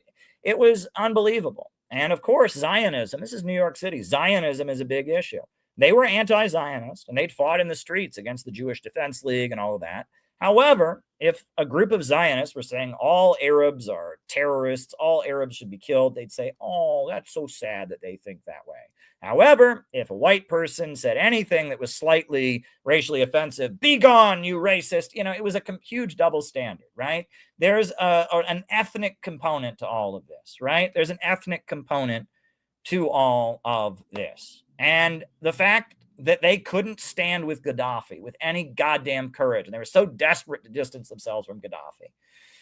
And they had no desire to unite with the people who did actually oppose murdering Gaddafi. The working class people like me, and I was held in suspicion because I was a working class person, because I was from a Christian background, God forbid. I couldn't be anything but the Ku Klux Klan as far as these people were concerned, right? All of that eventually led to a lot of events that we can talk about. And tonight, I'm not going to get into all of this, right? I'm not going to talk about my trip to Iran and my religious conversion and how I returned to my Christian faith. I'll talk about that on another night. But this is all foundational to what we believe. And that's why this book, Trotsky and the Neocons, is so important. And that's why I want you to understand why this history is important. And I'm going to tell you why it's important. What happened? Leon Trotsky was a leader of the Bolshevik Revolution, a Marxist, who had a falling out with Stalin. And he fled, and he lived in Turkey for a while after he fled the Soviet Union. He lived in France for a while. And ultimately, he moved to Mexico City. And he built a movement of followers who followed Trotsky. They followed Leon Trotsky. What did they believe? Well, they believed the Soviet Union was socialist in its economic foundations, but it was what they called a degenerated workers' state. It was led by a parasitical bureaucracy, and they wanted to carry out a political revolution to bring Trotsky into power and bring down Stalin. And it appears that they were collaborating with the Nazis. A lot of Trotsky's policies lined up with the Nazis. For example, the Nazis promoted Ukrainian nationalism. Trotsky also promoted Ukrainian nationalism, called for breaking Ukraine away from the Soviet Union. The fascists and the Nazis were fighting against the Spanish Republic. Well, Trotsky also, his followers in the POUM, the Workers' Party of Spain, they staged an uprising to try and overthrow the Spanish Republic, and apparently received funding from the Nazis to do it, whether they knew it or not. The communists built a united front with Roosevelt because Roosevelt was anti-fascist. Trotsky, on the other hand, was prepared. They invited him to come testify against Roosevelt. When Congress was investigating Roosevelt for his ties to the Communist Party, Trotsky was invited to testify before the Dies Committee, accusing Roosevelt of being soft on communism, having an inappropriate relationship with the Communist Party. He agreed to testify before the Dies Committee. They rescinded his invitation, but he was prepared to speak at a congressional testimony against the Communist Party for the Republicans because Roosevelt was aligning with the Soviet Union. Trotsky, it appears that for his own self-serving reasons, because he had a falling out with the Soviet leadership, he was being boosted to some degree or other by Hitler and supporters of Hitler. right? That, Mussolini published his book and distributed it all across Italy. In addition to that, William Randolph Hearst, the, fascist sympathizing newspaper tycoon, published Trotsky's articles about why Stalin was bad, why the Soviet Union was going to fall. Trotsky, for his own selfish, opportunist reasons, was being boosted by the Nazis and was kind of helping the Nazis. And when France was invaded by the Nazis, he condemned the Communist Party for trying to build a patriotic resistance to the French and to the Nazi invaders. He said, "Plague on both your houses." And Trotsky was ultimately assassinated by a Soviet agent because of the fact that his followers were going to try and mobilize the labor movement against the fight against Hitler. When World War II was breaking out, the leaders of the Socialist Workers' Party were thrown in prison. They were conspiring to try and unionize the U.S. military to disrupt the war effort. And Trotsky was going to try and mobilize working class people in the Allied countries to oppose the fight against Hitler. And Stalin said, "We can't have that." So, an ice pick was lodged into his skull. And, Trotsky was pretty brutally killed because he was considered to be an asset of the Nazis. He was considered to basically be on the side of the Nazis. And that's who Trotsky was. But in 1939, Trotsky did a zigzag. What happened in 1939? In 1939, Stalin and Hitler signed a non-aggression pact, a temporary non-aggression pact. And Trotsky said, "Woohoo!" Yeah, and he supported it, right? And that's little known history. Trotskyites try to cover that up, but he did not oppose it. He said they did it in an unprincipled way. He says they didn't do it, they should have explained it, whatever, but he supported it. And Trotsky even wanted his followers in America to endorse the Communist Party, the Stalinists, in the 1940 election. And he wanted to build an anti-war movement at that moment. Trotsky was very excited when Stalin and Hitler had their temporary non-aggression pact. Well, who wasn't excited about it? The New York intellectuals, Max Shachtman, James Burnham, and Martin Aburn, as well as Irving Howe and Irving Kristol, Mary McCarthy, Susan Sontag, Hannah Arendt, Carl Gershman. These people, they were horrified, right? They were fine being radical, right? It was quite trendy in New York City to be a communist. Roosevelt was the president. The Communist Party controlled 2 of the city council seats. They had Vito Marcantonio in the House of Representatives. The Communist Party was like a New York City institution. Roosevelt was the president. He was aligned with them. But then when the Pact of 1939 happened, U.S. media went into an anti-Soviet overdrive, and it played up the idea, oh no, the Soviet Union are a bunch of hypocrites. They're building an anti-fascist front. Now they've signed a pact with the Nazis. They're hypocrites. Earl Browder, leader of the Communist Party, is thrown in prison. And all of a sudden, to defend the Soviet Union is not a popular thing in America. Mainstream media calls the communists the communazis. The communists are considered to be no good because they would sign this pact with Hitler. Well, in that atmosphere, Max Shachtman and James Burnham and Martin Aburn and Irving Kristol and all of them said, we don't want to be supporting the Soviet Union anymore. Trotsky says it's a deformed workers' state. It's not a deformed workers' state. Oh, no. It's bureaucrat collectivism. The Soviet Union and Nazi Germany are this new system we've invented called bureaucrat collectivism. It's neither socialist or capitalist. It's this new system that's bad called bureaucrat collectivism. It's worse than capitalism, they said. And some of them said, well, it's actually state capitalism, right? The Soviet Union is a capitalist economy and the Communist Party are the new capitalists, and they run the capitalism through the state. And they made all kinds of excuses, and some of them didn't even disagree about the nature of the Soviet Union. They disagreed with the canon regime. This is very interesting and very important. The cult of the leader, right? That's what they disagreed with, the cult of the leader. And they said, we don't want to follow orders from Moscow or from Mexico City. We want to think for ourselves. Cult of the leader, cult of personality, the canon regime. The leader of the U.S. Trotskyist Party was a guy named James Cannon. And they said, it's a cult of personality. James Cannon is authoritarian, and we can't have this. It's a cult of the leader. He's demanding that we practice party patriotism. We need to be loyal to this party, and we're not loyal to the party. And so there was a big fight. and the Yipsels, they were called, the Young People's Socialist League of New York, YPSL, the Yipsels. The Yipsels quit and they were kicked out. And in 1939, there was a split in the Fourth International. And the Trotskyist movement split between the followers of Trotsky and the Fourth International and the third camp Trotskyites, the Shockmanites, the Yipsels, whatever you want to call them, the New York intellectuals is what Trotsky called them. And Trotsky wrote a big book arguing against them called In Defense of Marxism. And James Cannon wrote a big book arguing against them called The Struggle for a Proletarian Party. And they said it's about class.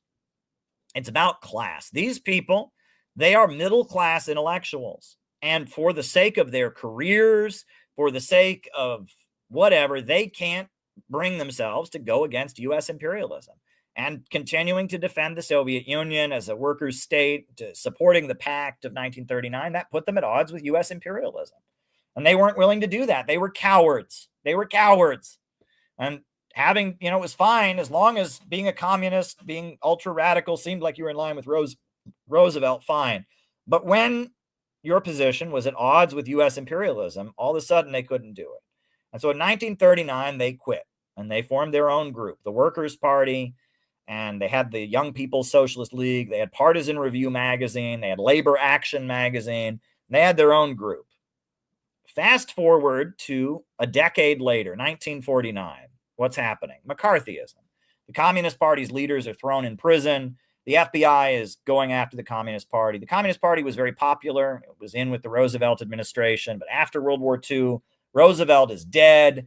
And the Communist Party is public enemy number one. And these people are having a field day. They hate the Communist Party and they're denouncing the Communist Party and all this. Well, 1949, the Communist Party of the United States did something utterly amazing. And I am just in awe of them. And you don't know how big of a deal it was. 1949, they sponsored the Scientific and Cultural Conference for World Peace at the Waldorf Hotel in New York City. And they picked that location because UN officials could come to it, right? And that enabled them to allow various Soviet people to come. Shostakovich, the great Soviet composer, came. Various famous Soviet novelists came. Albert Einstein came as well. Will Gere, the actor, came. Aaron Copland, the beautiful composer, came. Arthur Miller, the playwright, came. Lillian Hellman, the playwright and novelist, she came. And that all kinds of great American intellectuals gathered at the Waldorf Hotel to have an anti-imperialist event. W.E.B. Du Bois, the well-respected African-American scholar, spoke. And the Communist Party pulled it off. They because of the United Nations and the Soviet Union being a permanent member of the United Nations, and because the Waldorf Hotel is close to the United Nations, and because of one thing, they were able to do this event. And it was a miracle. And the FBI stood at the door and took a picture of every person who went in. Seriously, I'm not making that up. And the New York Times denounced it, and there were thousands of people outside, calling it out. And they had 3,000 people attend this beautiful conference in New York City to support the Soviet Union. The New York City, the Waldorf Peace Conference, the Scientific and Cultural Conference for World Peace. And it was a great achievement. And they did it with the FBI breathing down their necks. And I mean, it was a level of courage. I mean, it shows you. I mean, they barely pulled it off. There were a couple of Canadians who came to the conference. They just came to the conference. People from Canada. They came over the border. They came to the conference. And the first night of the conference, the FBI broke into their hotel rooms and dragged them out and deported them from the United States because they were foreigners who'd gone to this conference. So they must be communists, and kicked them out of the country. I mean, it was like to do what they did. The Waldorf Peace Conference was a huge, huge achievement. And of course, Max Shack, James Burnham, and all of them, they don't want anything to do with that. Oh my God, they are horrified. So they formed the Committee for Cultural Freedom. And it was going to oppose this Stalinist conference, right? And they were going to have their own conference that was against the Soviet Union and against, McCarthyism in America. And they were going to protest the conference and make clear that they didn't support it.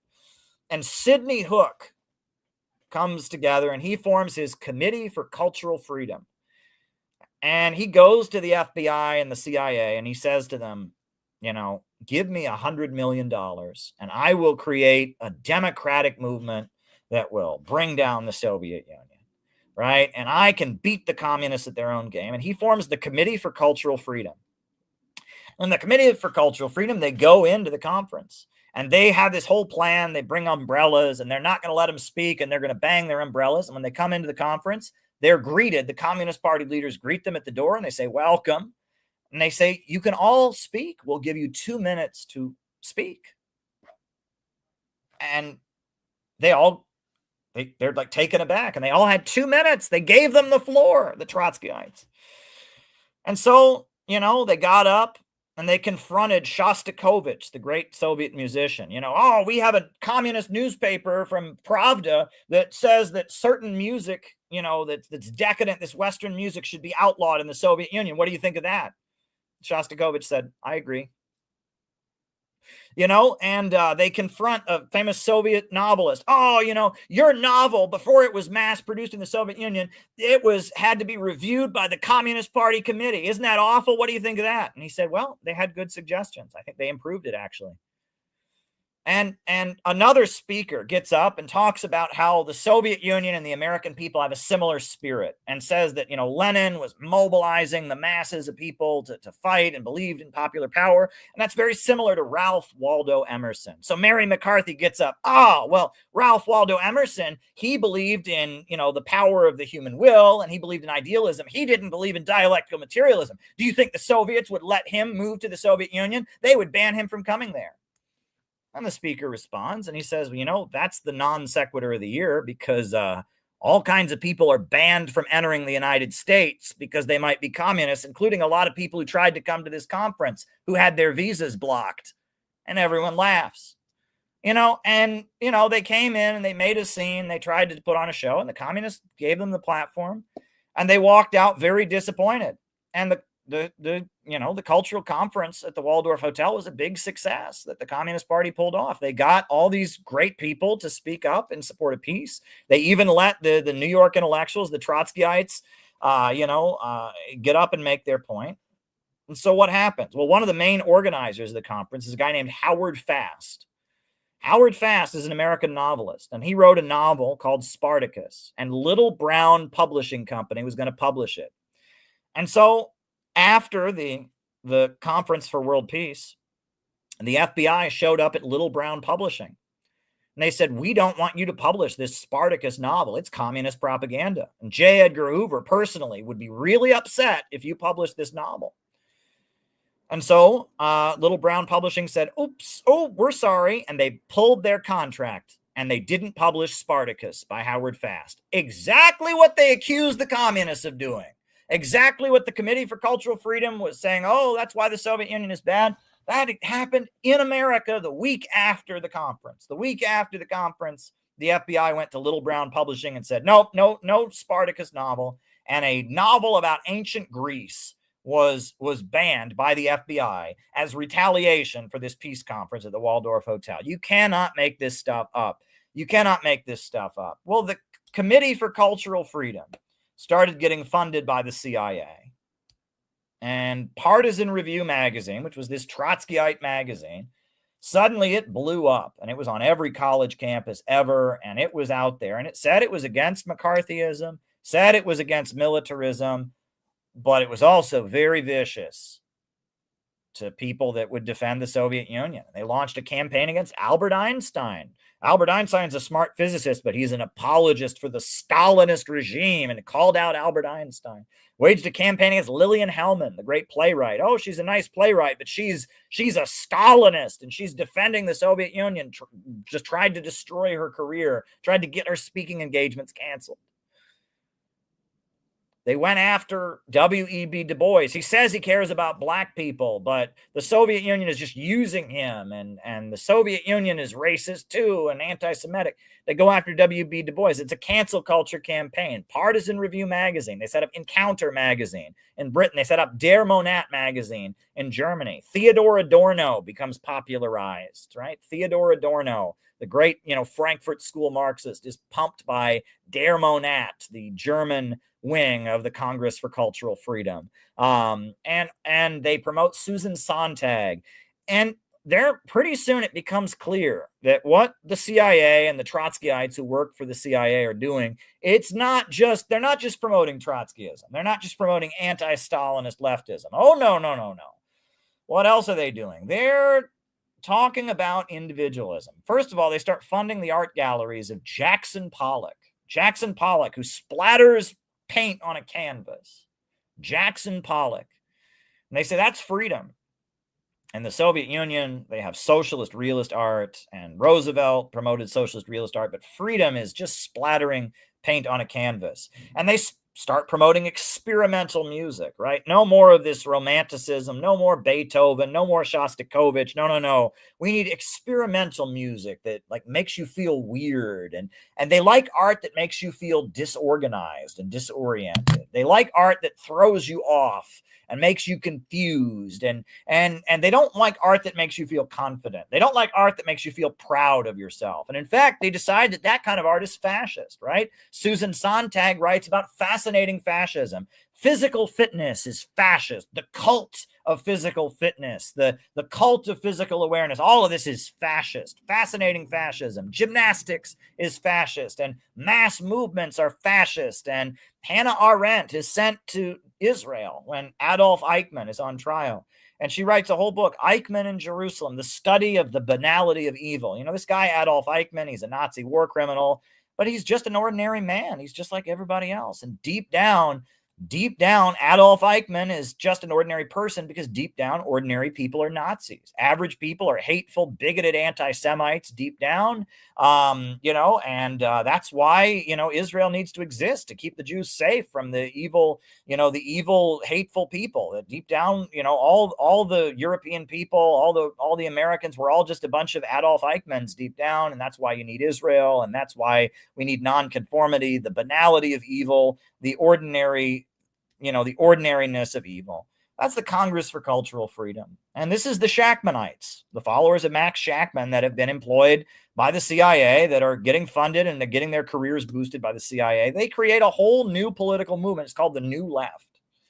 The New Left, the cultural revolution of the 1960s. It's not for the Soviet Union, but it's not for the West either. It's about nonconformity and free thinking and deconstruction and postmodernism, right? This is the trajectory. This is why this stuff is important. This is a big deal, what I'm telling you about. It's not meaningless.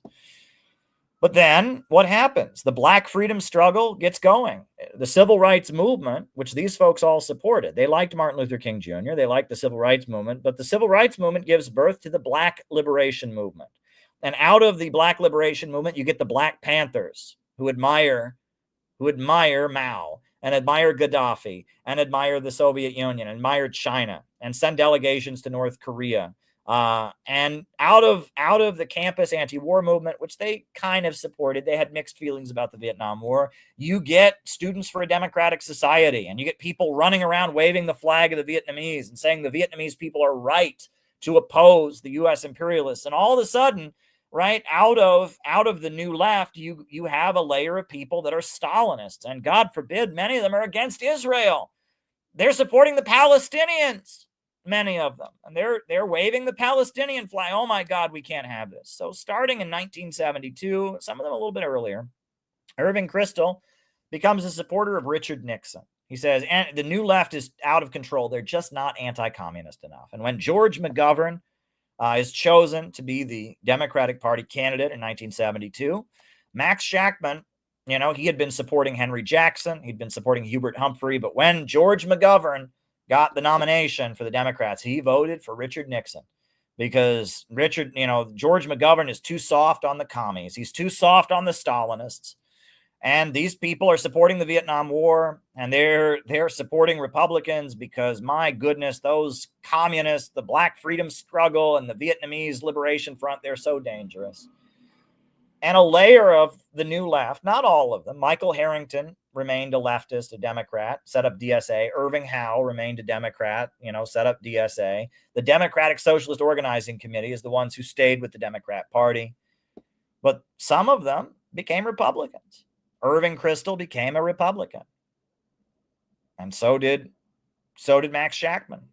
And so did a layer of them. And Carl Gershman goes on to be the head of the National Endowment for Democracy. Jean Kirkpatrick, who's a Yipsel, has joined the Yipsels, works with Max Shachtman. She ends up becoming a Republican, and she ends up being the United Nations ambassador for Ronald Reagan. She worked with Shachtman.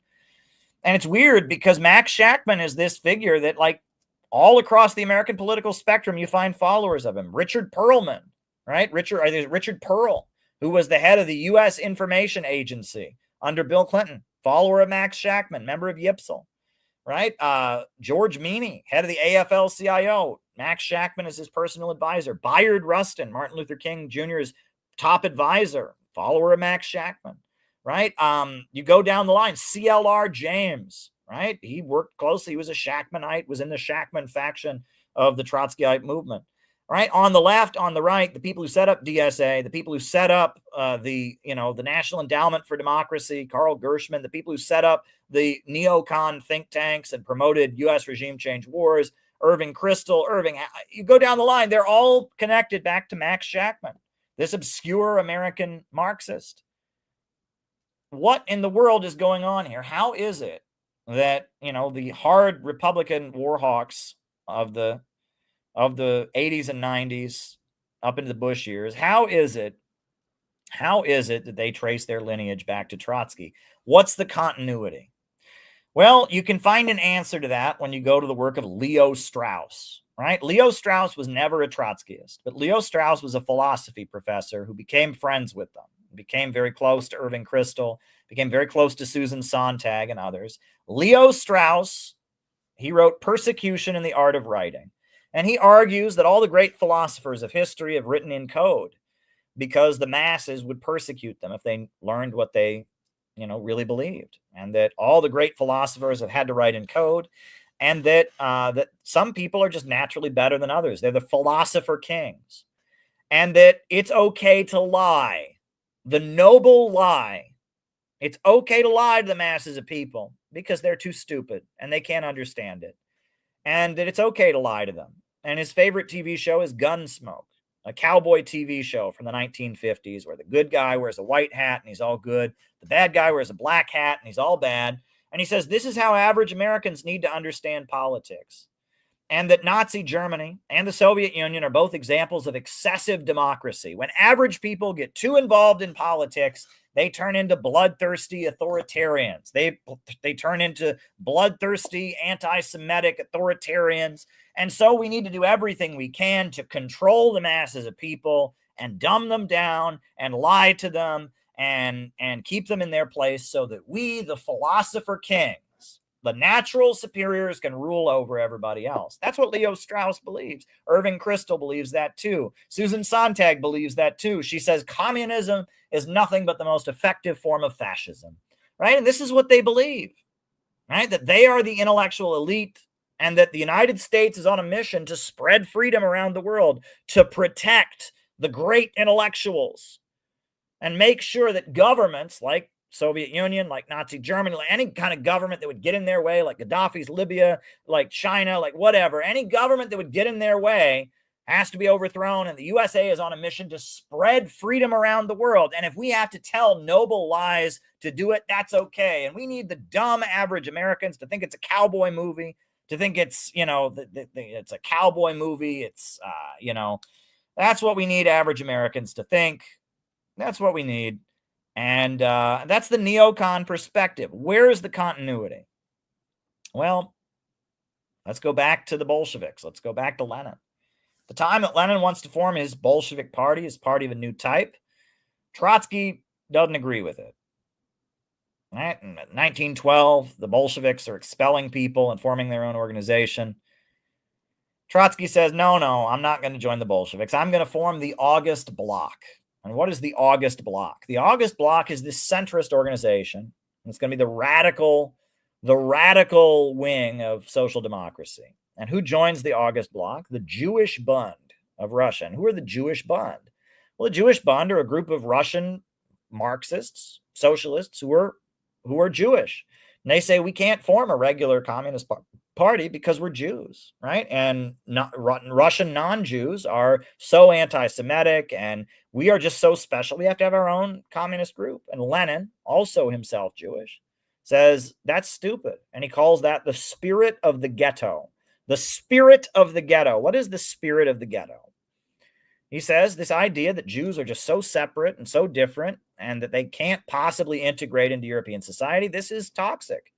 And Lenin says we want nothing to do with this, and that Zionism is the logical conclusion of it, right? The idea that then we have to have our own state, right? And that the Jewish Bund, they're not Zionists, but it's still the spirit of the ghetto, and that the road to ending anti-Semitism is assimilation. Jews have to join arm in arm with non-Jews and form a movement for the good of their countries. Well, Trotsky, he's not willing to join with Lenin, and he's working with the Jewish Bund to form the August Bloc. Well, what eventually happens? Trotsky eventually, he joins the Bolsheviks. He repudiates his position. But after the Russian Revolution, he maintains this belief that peasants are inherently backward. He says that they need permanent revolution. The Soviet Union should only exist as a temporary holdout to spread Marxism to the West where it really counts. Well, that doesn't go over. He flees. He builds his movement. And, in the final years of his life, right? Final year of his life before he dies, he writes a book about Stalin, an appraisal, a biography of Joseph Stalin. And what does he write about Stalin? He writes that the first 5 pages of the book are that Stalin is Asiatic. He's not white. He's Asian. And Asian people are just inherently authoritarian and despotic, and that Stalin is an Asiatic. And he's like Genghis Khan. Go and read the first 5 pages of Stalin's biography of Trotskyism, and you tell me that that's not anything but racism. It's called racism. He baits Stalin over the fact that he's born in Georgia. He baits Stalin over the fact that he went to seminary school. And he basically says the West is the best. The West is the best, and Stalin is an Asiatic. Stalin is like those peasants. Stalin is like those Russian Orthodox priests and nuns and monks who trained him. Stalin is Genghis Khan. Stalin's Asiatic. Stalin's Eastern. He doesn't have good Western values. That's what Trotsky says. Trotsky was a racist, folks. He thought the West was the best. He was a self-hating Russian.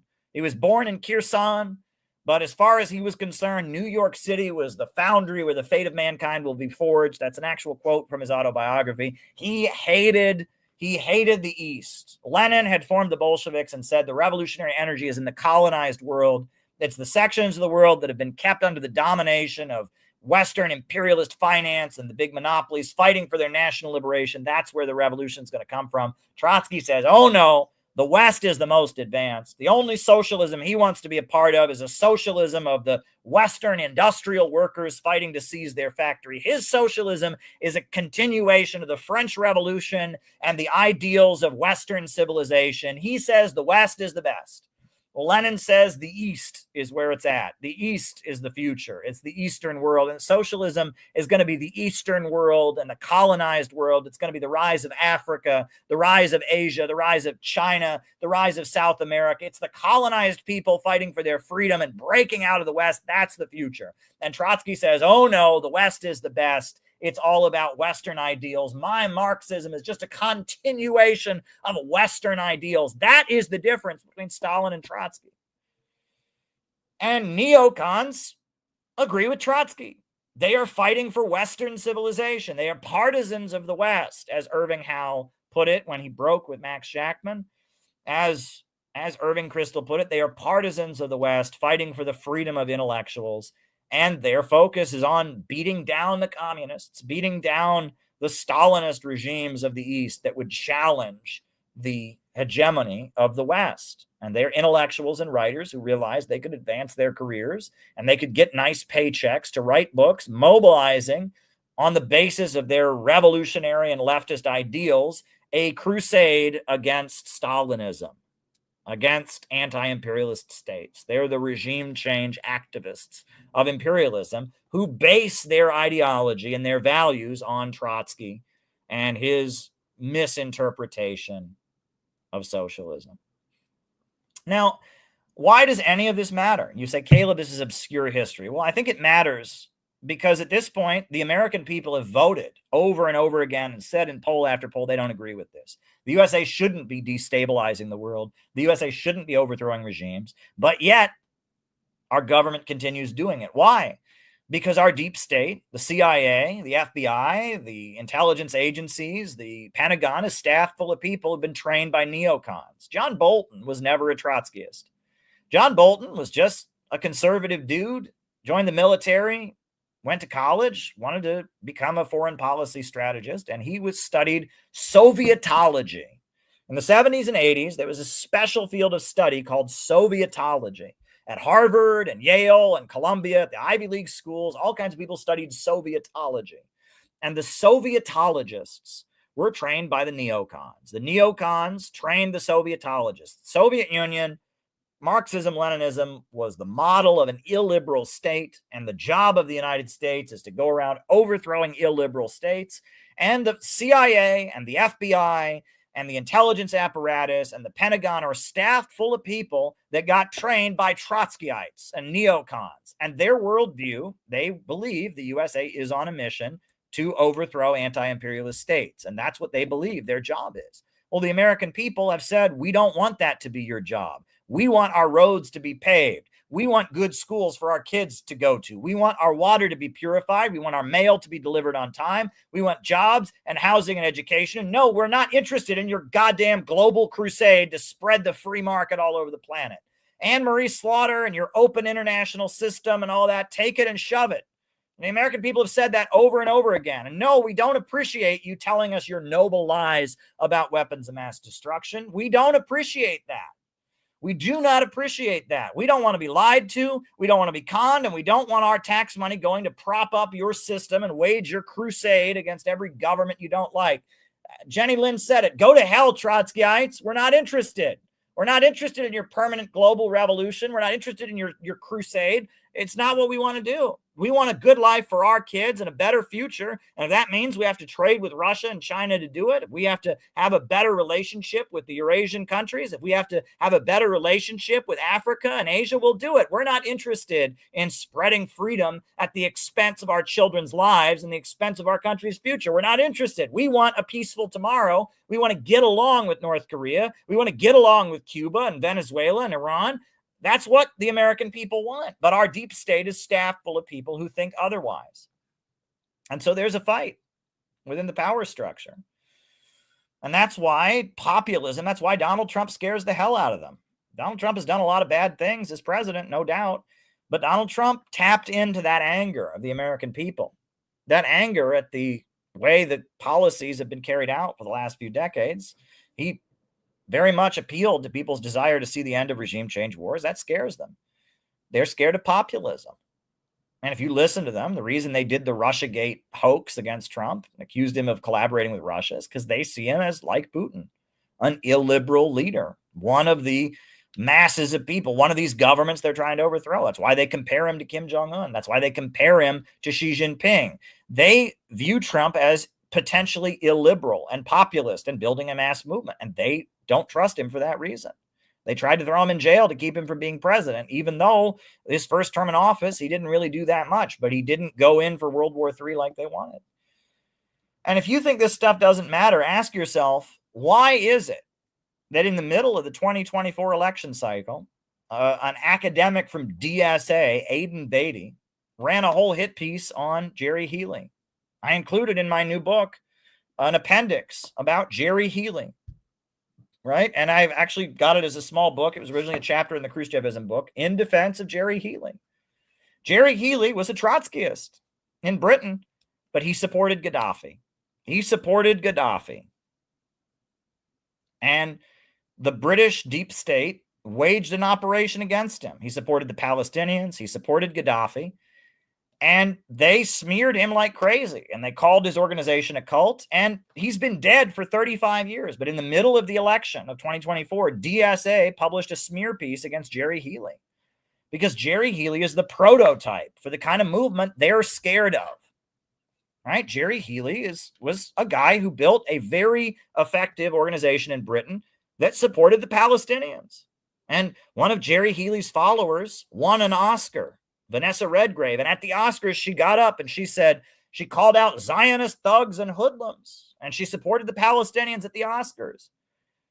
And so Jerry Healy is the symbol of what they're afraid of an illiberal mass movement that would mobilize working people. And Jerry Healy was a good friend of Gaddafi.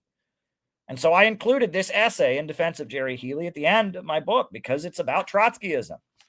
And Jerry Healy was somebody within the Trotskyist movement who did the right thing and stood with Gaddafi and stood with the Palestinians. And 35 years after he died, Aiden Beatty and DSA are still trying to ruin his reputation because they know what it is. Right? This stuff is important, folks. This stuff is very, very, very important. Folks, I will tell you now, and I'm going to wrap this up. I can't go on all night. I'm going to tell you two stories. One story is 2018. In 2018, I started building the Center for Political Innovation. What was the first book we ever published? The Green Book by Gaddafi. Because my support for Gaddafi, my support for Libya, and my anger at the so-called left for failing to do so, that's a definitive position. So the very first CPI book we ever published was the Green Book, a special edition of Gaddafi's book with an introduction explaining the perspective, explaining why Libya was good under Gaddafi, his great achievements, how the left failed to defend Libya. That was the first book we ever published. And after CPI got going, I got canceled like you wouldn't believe. It became common knowledge I was a white supremacist.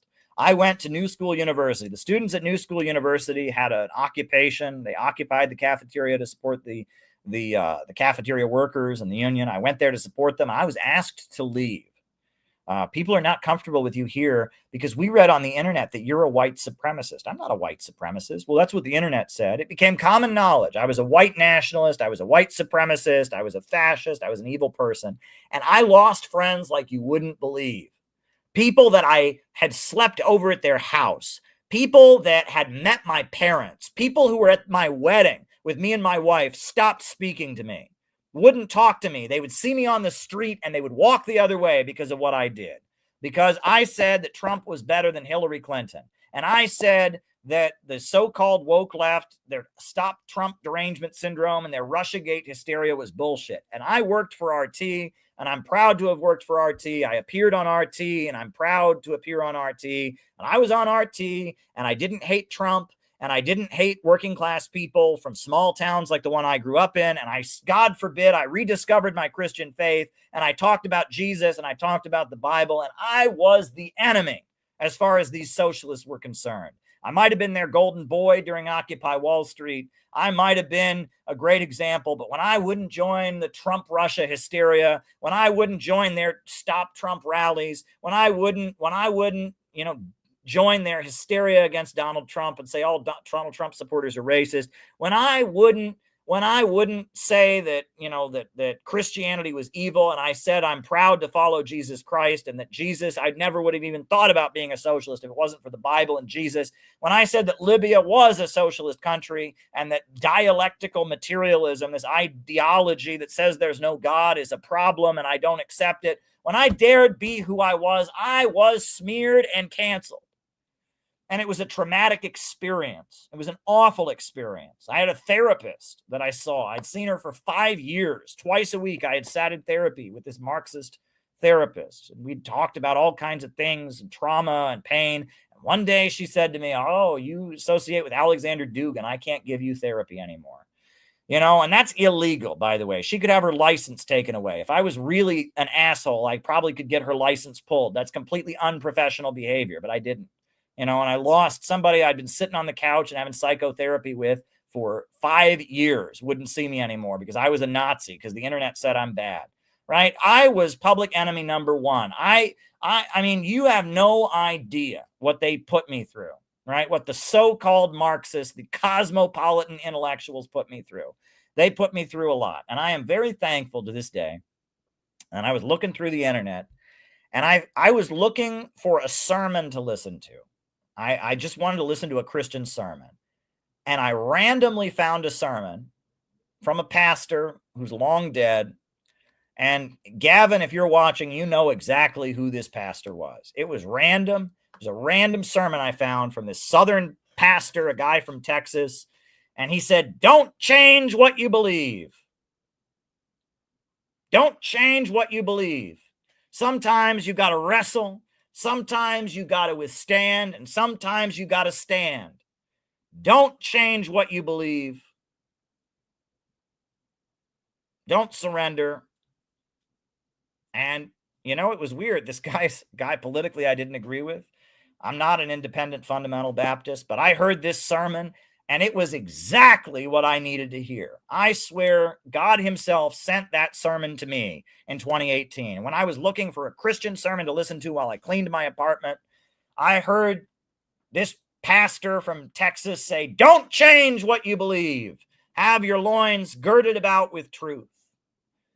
And it was exactly what I needed to hear. Don't change. Don't change. Wrestle. Wrestle. Stand. Withstand. And don't change what you believe. And I'm really glad I heard that sermon. And I'll tell you one thing. I've changed a lot of things, right? There's a lot of things that need to change because the world has changed. But when I was 15 years old, I believed that it was wrong for the U.S. government to invade countries and overthrow governments because their leaders were breaking out of Western capitalism, because their leaders were organizing the economy to raise people up from poverty. And you know what? I still believe that that is wrong. And when I was 15 years old and I sold newspapers, at that age, I believed that it is wrong. It is wrong to demonize Russia, that my enemy is not in Russia, my enemy is not in China, my enemy is not in Cuba or Iran, my enemy is in Washington, D.C., my enemy is on Wall Street, and the future of America's working people is standing in line with the people of the world in their struggle against the bankers and the monopolies. That's what I believed when I was 15 years old and sold my first newspaper. And you know what? I still believe that U.S. imperialism is the enemy of humanity, and the future of the American working class is breaking out of imperialism. And when I was 15 years old and I sold my newspaper, I believed that I was never going to be a coward and a sellout who'd say, I'm a socialist, but I don't want to be associated with that government. I'm a good socialist who supports U.S. foreign policy. I'm a good socialist who wants to destabilize and overthrow these countries. I still believe I will never be a namby-pamby sellout who supports U.S. imperialism and supports their wars and their lies and makes excuses and does leaps and backflips to say, oh, I don't support Gaddafi. I'm never going to do that. I am never going to cozy up with U.S. imperialism. I am going to fight for America's working families. I am a patriot. I love America. I love this country. And I know that the only future America is going to have is joining the Belt and Road Initiative, joining the Eurasian Economic Union, building the Bering Sea Bridge and connecting us with the explosion of economic growth that is happening in the Russian Far East right now, joining with Latin America, not threatening Venezuela with war, but doing business with Venezuela. The future of America is leaving the NATO alliance. The future of America is breaking out of the Wall Street, British Empire, London economic system and building and constructing. We need a national bank. We need to take control of our oil and our gas and our natural resources. We need jobs and education and schools for the American people. We need to pave the highways. We need high-speed railway, not bombs and drones and weapons and unemployment and opioids. We need a government of action that will fight for working families. That is what I have always believed, whether I was a Marxist-Leninist or a communist or whatever. I have always believed that the war makers and the imperialists and the bloodsuckers that run this system and keep us in poverty to keep themselves rich and want to grind back the wheels of history, that they must be overthrown, and that to truly love America, to truly love my country and my people, is to stand in solidarity with the people of the world. That is what I believe. And if you want to call me a sellout and you want to call me a traitor, I challenge you to prove to me that you still believe that. Prove to me that you believe that. You stopped believing that. You abandoned what you believed. You joined Russiagate. You stood with John Bolton. You're the traitor. You're the sellout. You're the one who's abandoned what all this was about. You repeat lies about Russia. You joined their Trump derangement syndrome because they were afraid that Donald Trump wouldn't join their crusade. You supported the FBI and defended the FBI when Donald Trump went after them. You refused to stand with the Uhuru movement when they got their homes raided by the FBI. It is you who have betrayed your principles, and I am the biggest and most true fighter and believer in what you claim to believe in. You claim to believe in, but have sold out long ago. It is you who's abandoned it. And you've abandoned it because you're more loyal to your atheistic ideology of dialectical materialism. You're too busy waging a war against your parents and waging a war against God to stand for truth and justice on this planet and in this life. You're too worried about proving that no one can tell you what to do and that you're a free thinker. You're too worried about breaking down gender dichotomies and trying to prove how angry you are at Christianity and how much you hate the American flag. You're too busy waging a culture war against average working class Americans who vote for Trump to actually challenge the imperialists. It is you who have abandoned what all of this is about. It is you who are the traitors. It is you that are the sellouts. And I am the one who really believes what you've lied and claimed to believe while you suck the teats of this satanic system to do your woke bullshit. So let's just be clear about that. Let's just be clear about that. I have exposed you. The reason you hate me is because you are like a thief caught in the act, because you're frauds. You claim to oppose imperialism until Libya. You claim to impose imperialism until Trump is the lesser of two evils. You claim to fight for the working class unless those working people are Christian, unless those working people aren't woke enough for you. You're the frauds, you're the phonies. And I am the one who has kept alive what you supposedly believe in. I am giving imposter syndrome to the imposters. I am exposing Marxists and socialists and communists for the frauds that they are.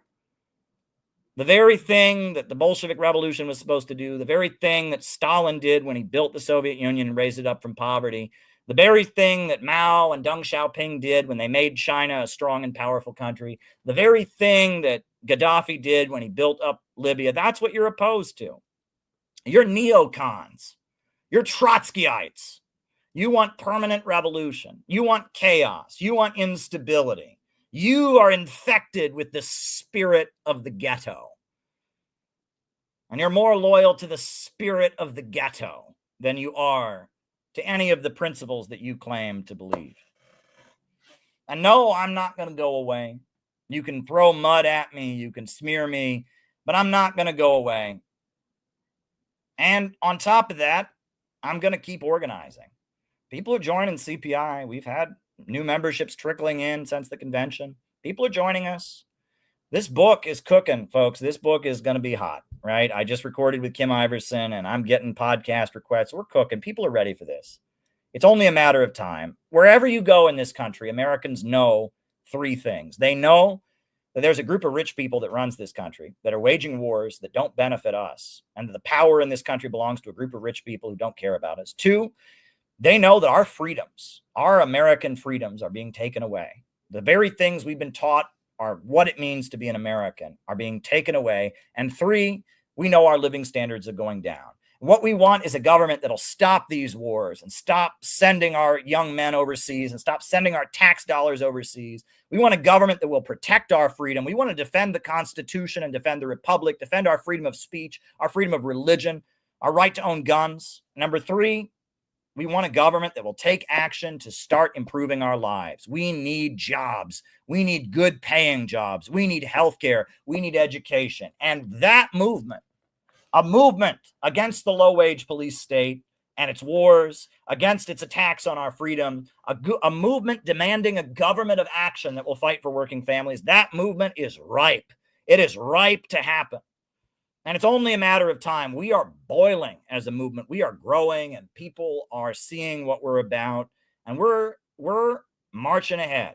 We're marching ahead. Only we can explain this. There's all this talk on the internet. People are wondering, what's the Trotskyites and the neocons?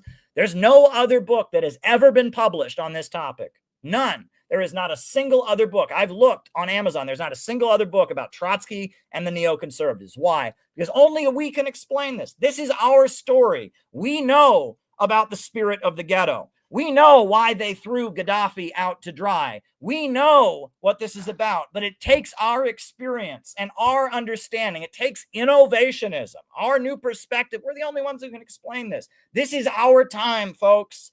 This is our time. It is time for us. We are in motion. No one can do what we are going to do, and we are here doing it. The times are crying out. Here's the rose. Now dance, and we are dancing. We are going to build a mass movement.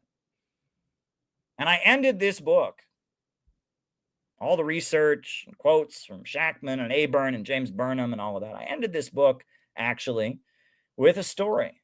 And I'm going to tell that story now to end my opening remarks. In 2012, a year after Gaddafi was killed, I was sitting in a diner in New York City. And there was a young woman who'd been around the party, and I was trying to recruit her back into the party. I already had the minority position about Libya, and she'd done some activism with the party. She was from a wealthy Arab American family. She'd done some activism with the party as a teenager. And, I was trying to convince her to become more active. And so we were having dinner in this restaurant, this diner in Midtown Manhattan. And we're talking about communism, about the party. This old man is in the other side of the diner. One of these lonely old men. You see lonely old men in diners a lot in New York City, right? There's a lot of older folks in New York City. They just go to diners to see people, right? They sit in a diner and read the newspaper all day or whatnot. So, we're sitting in the restaurant. There's an old man sitting there. He's got a cane. He's looking over at us. He's listening to every word of the conversation.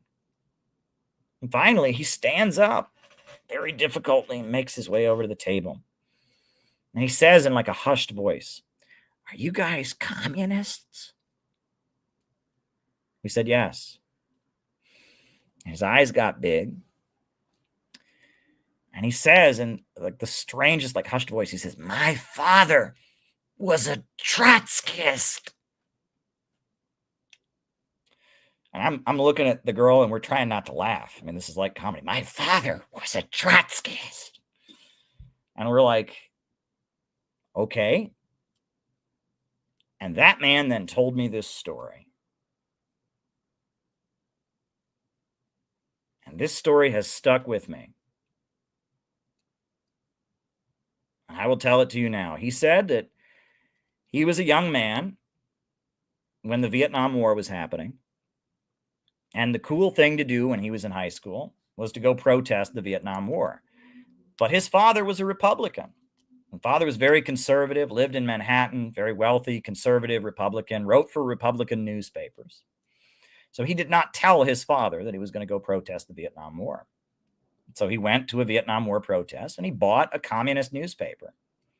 He came home and his father was looking through the apartment and found a communist newspaper. And his father's deeply conservative. And he was quite nervous. His father's holding up the newspaper. And he's quite nervous. He expects his father is going to be very angry with him for bringing a communist publication into the house. And his father holds up the newspaper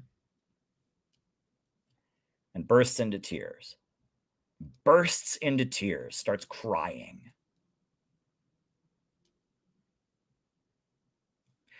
And he and his father sat down on the couch, and his father told him about the best days of his life. And he was a young Trotskyite at City College, selling communist newspapers on the New York City subways. And he said that, yeah, they were naive. They were confused, but these were the best years of his life because back then he believed in something.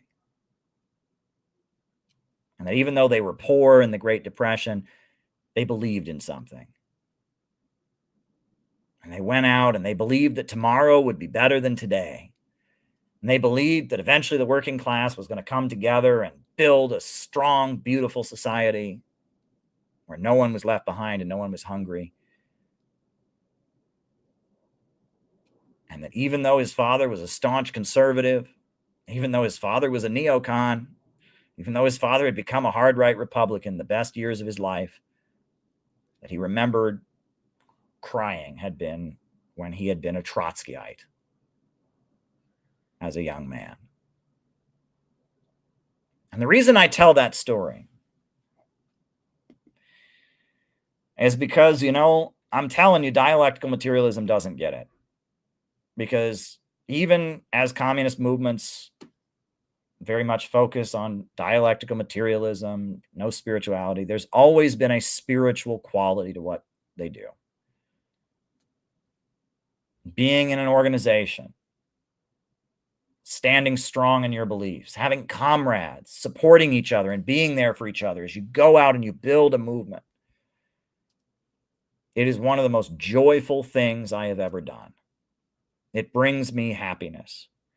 And I told that story at the beginning about how when I was 15 years old and they handed me a stack of newspapers and they said, go sell this newspaper. And I was like, are you kidding? But I realized that if that hadn't happened, I would probably not be living right now. I would probably not be alive. This movement saved my life. And it's not an intellectual exercise either. Not an intellectual exercise. This movement, believing in something, organizing, standing for it, learning about anti-imperialism. That's what got me from my little town in Ohio to Cleveland. That's what got me from Cleveland to New York City. That's what got me from New York City to Iran, to the Gulf of Aden, back to Jesus Christ, back to Moscow, back to Caracas, back to Beijing. I'm telling you, there is a spiritual power to all of this. And I would not be alive right now if it wasn't for what the spiritual power of being in a movement is about. And that's why I will not stop organizing. A certain personality a couple of years ago said I should stop organizing. Well, you might as well tell me to stop breathing. You might as well tell me to stop eating food. I am going to keep organizing. No matter how hard it gets, I am committed to building an anti-imperialist movement in America. Because that's the point. Philosophers have only analyzed the world, but the point, however, is to change it. And I'm going to build a movement. And that joy that man was remembering as he cried, that joy is something I've experienced. And that joy is what keeps me going. I'm in this movement for real. And I'm building this movement, and I'm never going to stop organizing. I'm never going to sell out. I'm never going to expatriate and just flee to another country and, live as an expat. No, I'm here because I love my country, and we're going to fight the low-wage police state. We're going to defend the Constitution and our republic. We are going to oppose the march toward World War III, and we're going to build a government of action that fights for working families. That is what we are going to do. And I am committed to building this movement. And it is because of my experience and my understanding that I had the ability to write this book. And I'm very proud of this book that I pumped out. And it's kind of convenient that my internet had problems this weekend. So instead of streaming, I was finishing it. And I hope you all go and read it. And I'm looking forward to all the podcasts and interviews. I'm getting all kinds of requests right now. You wouldn't believe it. All kinds of people want to have me on. Right? We're doing it right now. People are hungry for what we have to offer. The Center for Political Innovation is the movement that you should be part of. Dare to struggle, dare to win. And those are my opening remarks for tonight. Who is with us? Names and locations, names and locations. I will call you all out as I see you. Names and locations. Who is with us tonight? Names and locations, names and locations, names and locations. Who is with us? Who is with us? Names and locations, names and locations. Who is with us? Who is with us? Philip High in Brooklyn, welcome. Raphael in Glasgow, welcome. Jenny in Cincinnati, George Muniz in Sydney, Yusuf from Durham, North Carolina, Penny in Minnesota, Brutus in Montreal, Alex in Brazil. Names and locations, folks, names and locations. I will call you all out as I see you. Hi from Mexico, St. David's, Bermuda, Alex in Brazil. Names and locations, Richmond, Arizona. welcome, welcome. Work in Progress, Ottawa. Stephanie Caro in Connecticut. Anway in India. David in San Jose, California. John McCarthy in Chicago. Names and locations. Names and locations. Who is with us tonight? Ryan in Kansas City. Gregory Duffel in Toronto. Welcome, Gregory. Anthony in Northern British Columbia. Jacob in Wisconsin. Patrick in Maine. Pennsylvania. Timoshenko in St. Louis, Missouri. Rose in Iskra. All right, you're in Spark. Kew Gardens. Checkpoint Charlie. Checkpoint Charlie. Names and locations. Names and locations. Names and locations. Names and locations. Who is with us tonight? Names and locations. Names and locations. Anybody else? I see we've got a couple Rumble rants that have come in. Very good. Very, very good. Rennie in England. Luca in Singapore. Dan Niswander. Woo! Glad you liked it. Yeah, I got fired up tonight. Got fired up. But yeah, you gotta know the whole story. I want you all to know this story. This is our story. It's not my story, it's our story. This is our movement. This is our political heritage. We need to know it. We need to know it, and it's important. That's why they smeared Jerry Healy in 2024. That's why there's so much interest online about this. This is our history, and we can tell this story. We have an important message. We have an understanding that no one else is going to have. We've got to do it. We've got to tell this story. Ishmael in Houston, Texas. Colin in Greensboro. Yeah, very good. So the way that you all can send questions, right, and a few people have done it, is you can do Rumble rants. And I see we've got John McCarthy sent 2 Rumble rants. And Raphael in Glasgow sent a question. And so you can do it on Buy Me a Coffee. You can send Rumble rants, or you can Cash App me. So I'm going to give you all. Wavu sent another Rumble rant or Buy Me a Coffee. So I'm going to give you all one last question to send any questions or comments, or anything to share. And John suggested, and I think he actually, one of his Buy Me a Coffees was to play the Song of the Old Communist. And actually, that's a good idea. The Song of the Old Communist is a very, very good song about kind of what I described. It's a pretty good song. I believe it's written by a Trotskyist, actually, and it's mixed. It's not, so I'm going to put on Song of the Old Communist, because that kind of fits, my last story there. I'm going to put on the version of it by Nancy Kerr. And it's a pretty good song. It's a little sad, but it kind of describes the experience of the people who were in the communist movement, the first generation, the Stalin generation of the communist movement. It's a poetic song about the experience of, people at the end of their lives. I'm going to put that on, and then I will answer any more questions that people have. I see there's 2 Rumble rants, and there's a number of Buy Me a Coffee. So send me a question via Buy Me a Coffee. Questions are appreciated, and then that'll be our show for tonight. That'll be our show after that. So yeah, Buy Me a Coffee, Caleb Maupin, and I'm looking forward to answering any questions that folks might have. So go for it. Just waiting for this song to download. But yeah, I put a lot into this book. I had done the research already. I have stacks and stacks of books. And I read Struggle for a Proletarian Party and In Defense of Marxism years ago with Francis Dostal. And I thought, I need to just, when I saw the response to the slideshow, I said, I need to just write this book. And so I wrote this book. And I included the Jerry Healy thing because it's an important story that needs to be told. And yeah, so here we go. All right. Okay. So I'm going to put on Song of the Old Communist. So send any questions or comments that you've got, you'd like me to react to. And I'll answer them when I get back from the break here, as we put the Song of the Old Communist on, and we'll go from there.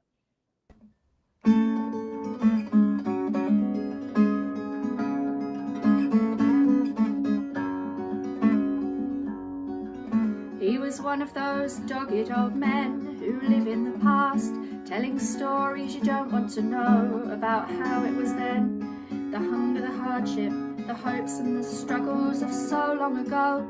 And we must have looked bored, for like sparks from the cinders, his eyes glowed with anger, his words seemed to burn. He said, I will be heard, for my life is not over, I've something to say, yet you have something to learn. He said, you who have nothing at all to believe in, you whose motto is money comes first, who are you to tell us that our lives have been wasted and all that we fought for has turned into dust?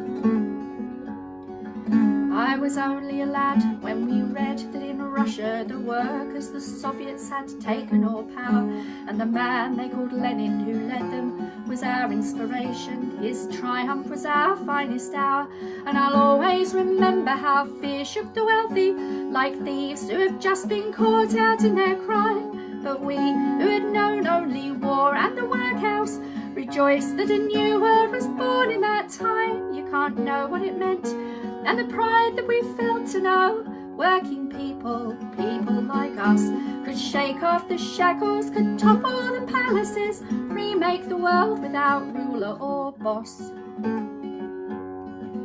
It was this kept us going, this dream of a new world, through all those dark years of defeat and despair, when we who were proud to proclaim ourselves communists fought for a world free from hunger and fear. It was down with the means test, no cuts in our wages, we want £3 a week and a 7-hour day, and there wasn't a thing that we got, but we fought for it. Don't you know bosses give nothing away, and the strikes and the marches and battles to beat off the bailiffs and coppers when hope was still young. Hot heads and hot hearts as we tested our power, the workers triumphant, that was our song. For a time he was silent and lost in his memories, then but more softly his words came again. Perhaps we fought for too much, perhaps the cost was too much. There are things I know now that I couldn't know then. We believed a revolution was just round the corner, and we were the vanguard to bring it about. And the other left parties we classed as class traitors, bourgeois social fascists, of that we'd no doubt. And then the times changed, we campaigned for the Popular Front. The old line might never have been, but we led the workers in combating fascism, Mosley in London and Franco in Spain. We believed we were history's chosen, and Soviet Russia our future, our heart and our soul. And the 5-year plan was a vision of plenty to us who lived half of our lives on the dole. We knew of the trials and purges, of course, and were shocked when we heard those old comrades confess. But yes, we defended the first worker state in the face of the slander and lies of the press. And you who have nothing at all to believe in, you whose motto is money comes first, who are you to tell us that our lives have been wasted and all that we fought for has turned into dust? You may think we were duped, well, we paid for our dreams, broken lives, broken marriages, jobs lost in jail, some lost heart in the left, some betrayed us for medals. There are always some turncoats whose souls are for sale, but the best of us never surrendered our vision, and we kept the faith through the bleakest defeat. Do you think that was easy? Surrounded by hatred, the sneer of indifference, the hurt of deceit, and our lives were made rich by the cause that we fought for, the friendship, the fellowship, sharing one aim, to transform society, end exploitation, and that day will come yet, though not in my time. Again he was silent, and what could we tell him? That the world now was different, that he'd had his day, that an old man's dreams were not our concern, but still there was something he wanted to say. Now when I look back, I see what we fought against, homelessness, hunger, injustice and war. But what did we fight for? What dream did we strive for? I used to know once, now I'm no longer sure. But you, who have nothing at all to believe in, you whose motto is money comes first, who are you to tell us that our lives have been wasted and all that we fought for has turned into dust? He was one of those lonely old men who live in the past, telling stories you don't want to know about how it was then, the hunger, the hardship, the hopes and the struggles of so long ago.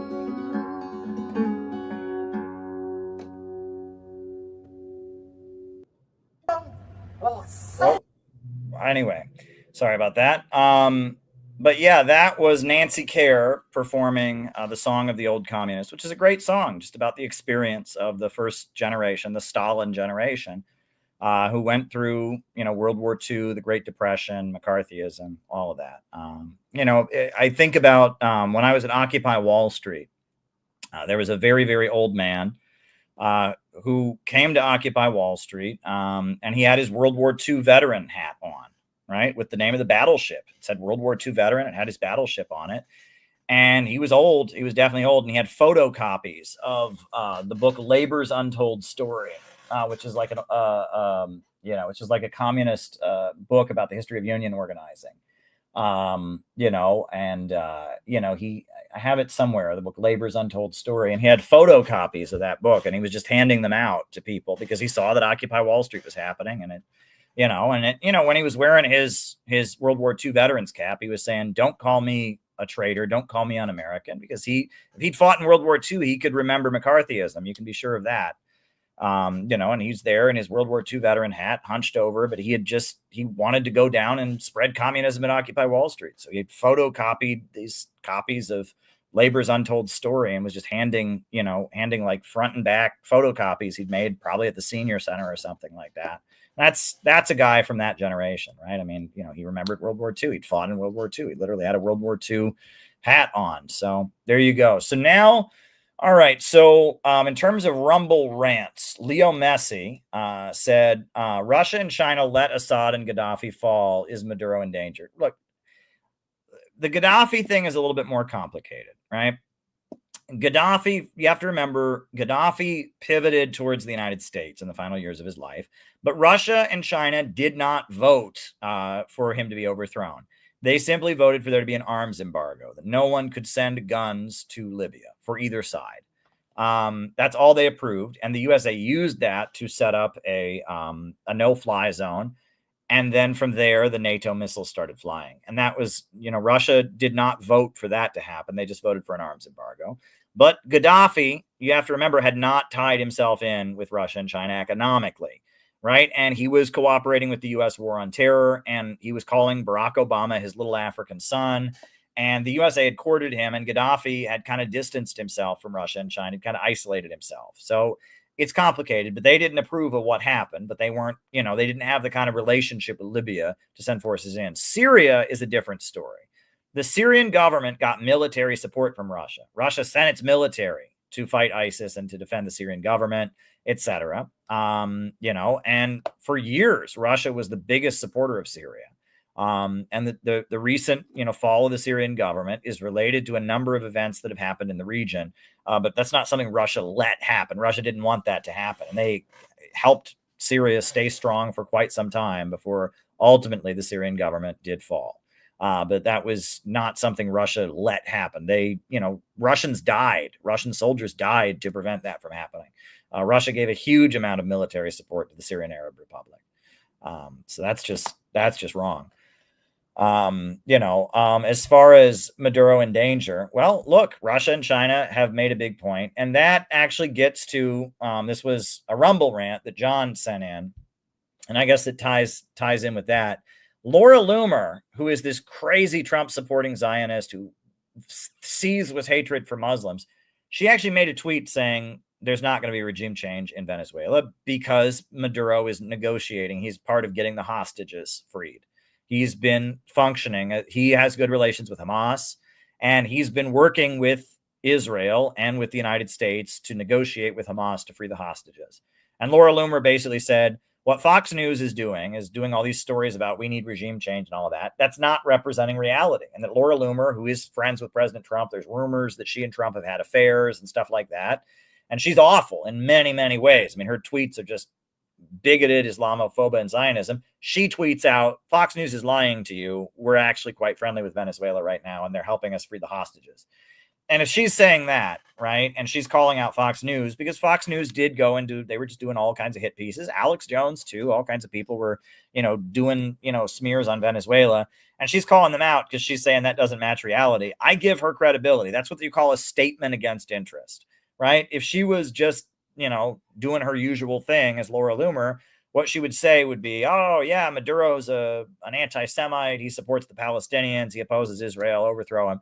She's not saying that. She's actually saying that, well, actually, he's helping us, and this is performative, right? And it looks like Trump is trying to please multiple people.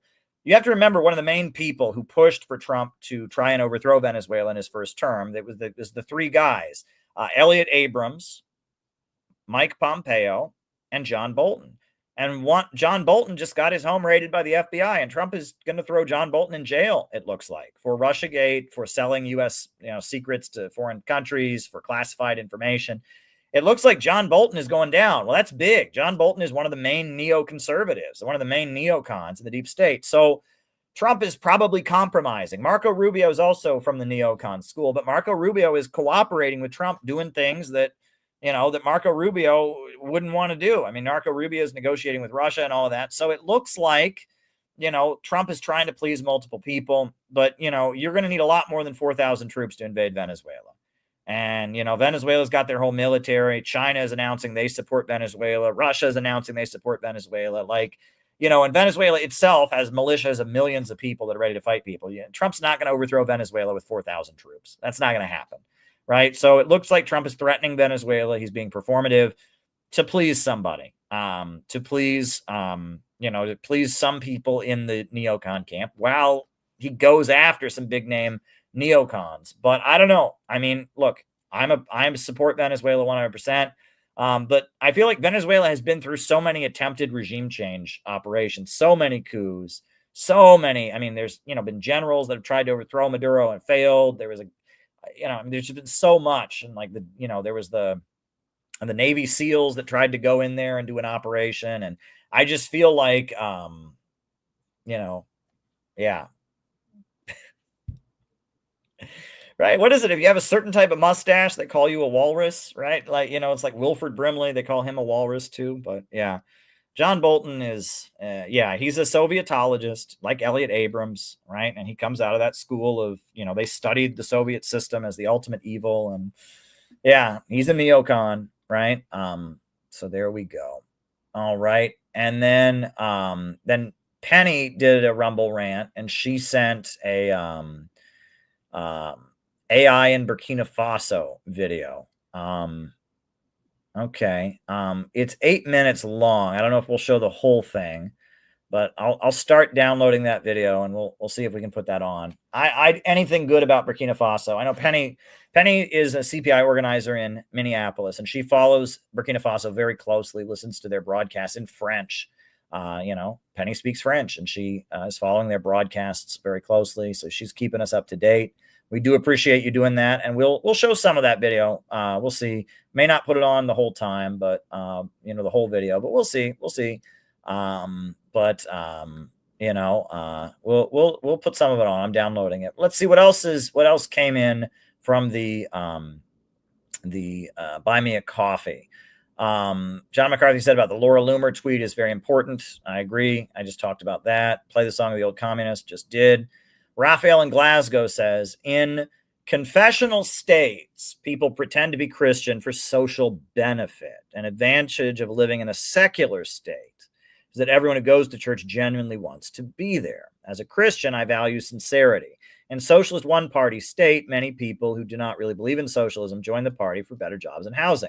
This happened in the Soviet Union and the German Democratic Republic. Similarly, many in the professional and managerial class pretend to be woke. How can this problem of insincerity be resolved? That's interesting. Well, that's part of why the market sector has been so important, is that it used to be, in the old Soviet system, the only way you could make more money was joining the party. But now, if you just want to make more money, you can go into the private sector. The private sector is a place one can advance in socialist countries, right? And that has kind of made the party more pure in China and places like that. People only join the party if they believe in its principles. People can become billionaires in the private sector without joining the party. So there's that. But yeah, I mean, look, there's an element of people being performative, being performative in any society to get ahead. People say what they want to get ahead, right? I do think it's good that that being religious is an option now. it's not a choice. It's not forced on you. I do believe in freedom of religion. I believe that's a great thing that came from the bourgeois revolution. It came from the West, freedom of religion, right? I don't think people should be forced to believe in something or pretend they believe in a religion they don't believe in, right? And part of our revolution in America was rejecting the Church of England, right? Religious dissenters. And I do believe in religious freedom, and that, yeah, if you create a situation where people have to believe in a certain religion, the belief becomes widely insincere. And all of these are problems that communist governments have had, right? I mean, and that at the time of the fall of the Soviet Union, the bulk of the Soviet Communist Party did not believe in communism.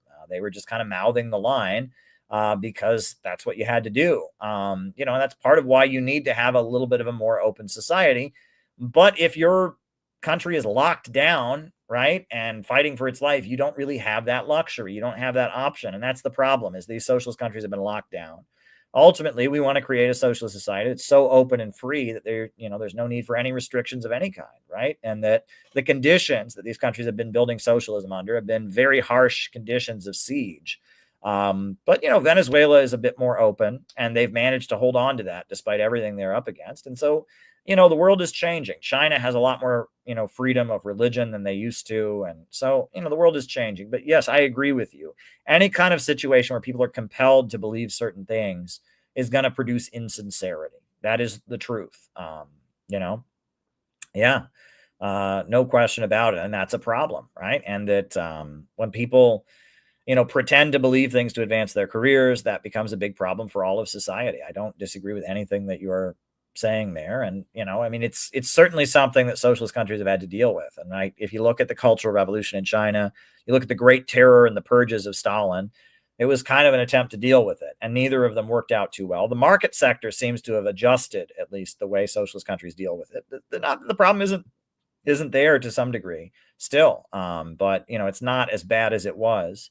But yeah, all right, let's put on the AI in West Africa, AI in Burkina Faso video. We'll see how that goes. If anyone else has any more questions, you can send buy me a coffee.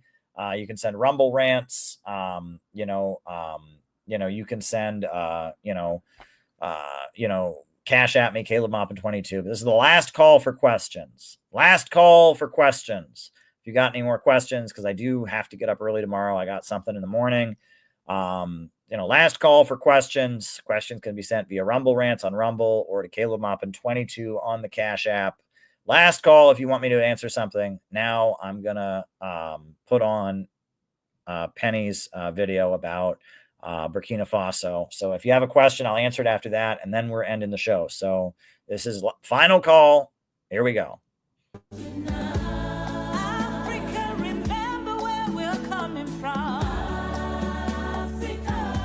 Families, welcome back.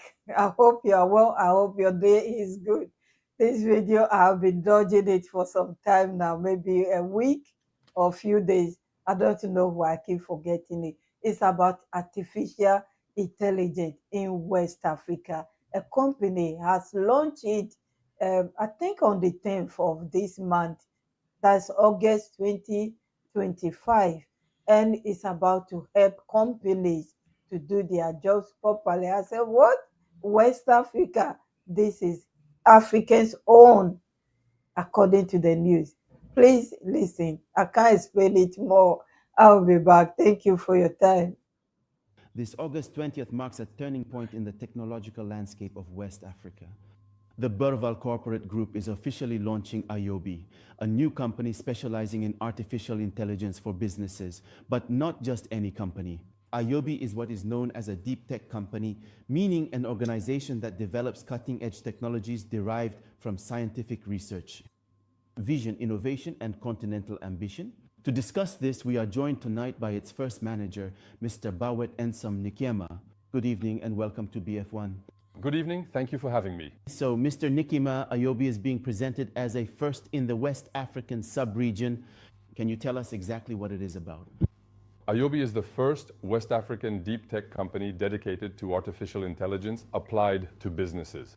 Specifically, we support companies and local leaders in their transition to AI.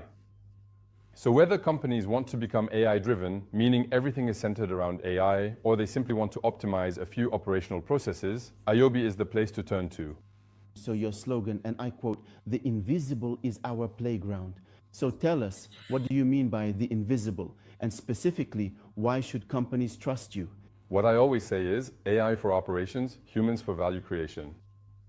If you look at a typical day for a bank CEO today or an industry leader, their day is disrupted by invisible operational tasks.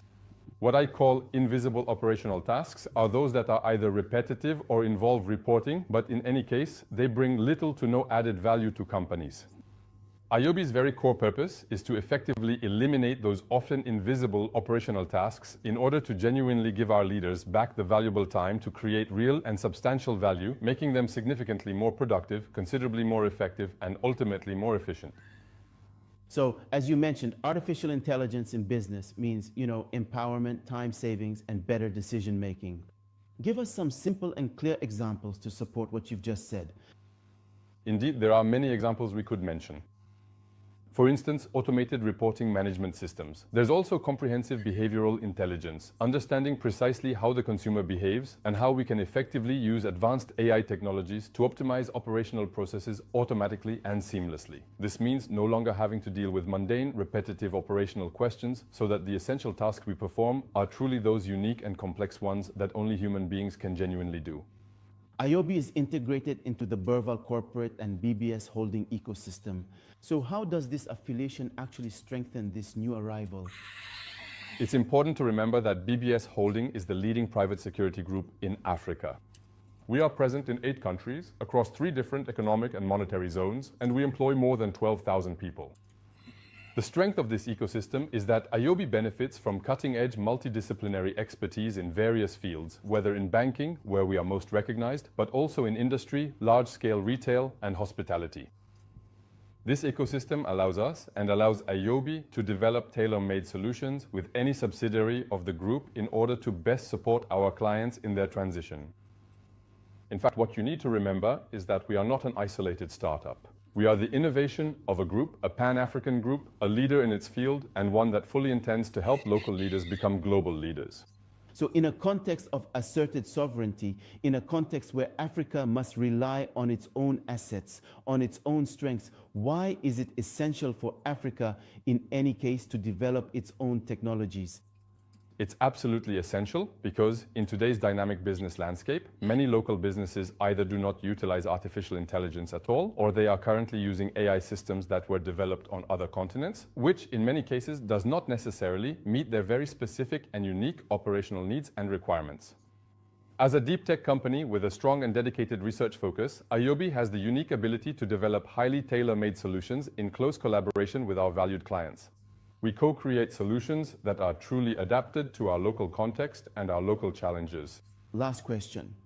All these questions related to artificial intelligence in the workplace sometimes raise concerns. Should we be worried? In my opinion, we shouldn't be afraid of AI. What jobs? Jobs. As I said, AI is for operations. Humans are for creating value. What we need to remember is value creation. The more companies create value, the more people they employ. This means we will optimize companies, making them more efficient and more competitive in the global market so that they can employ more people in their respective fields. More dynamism.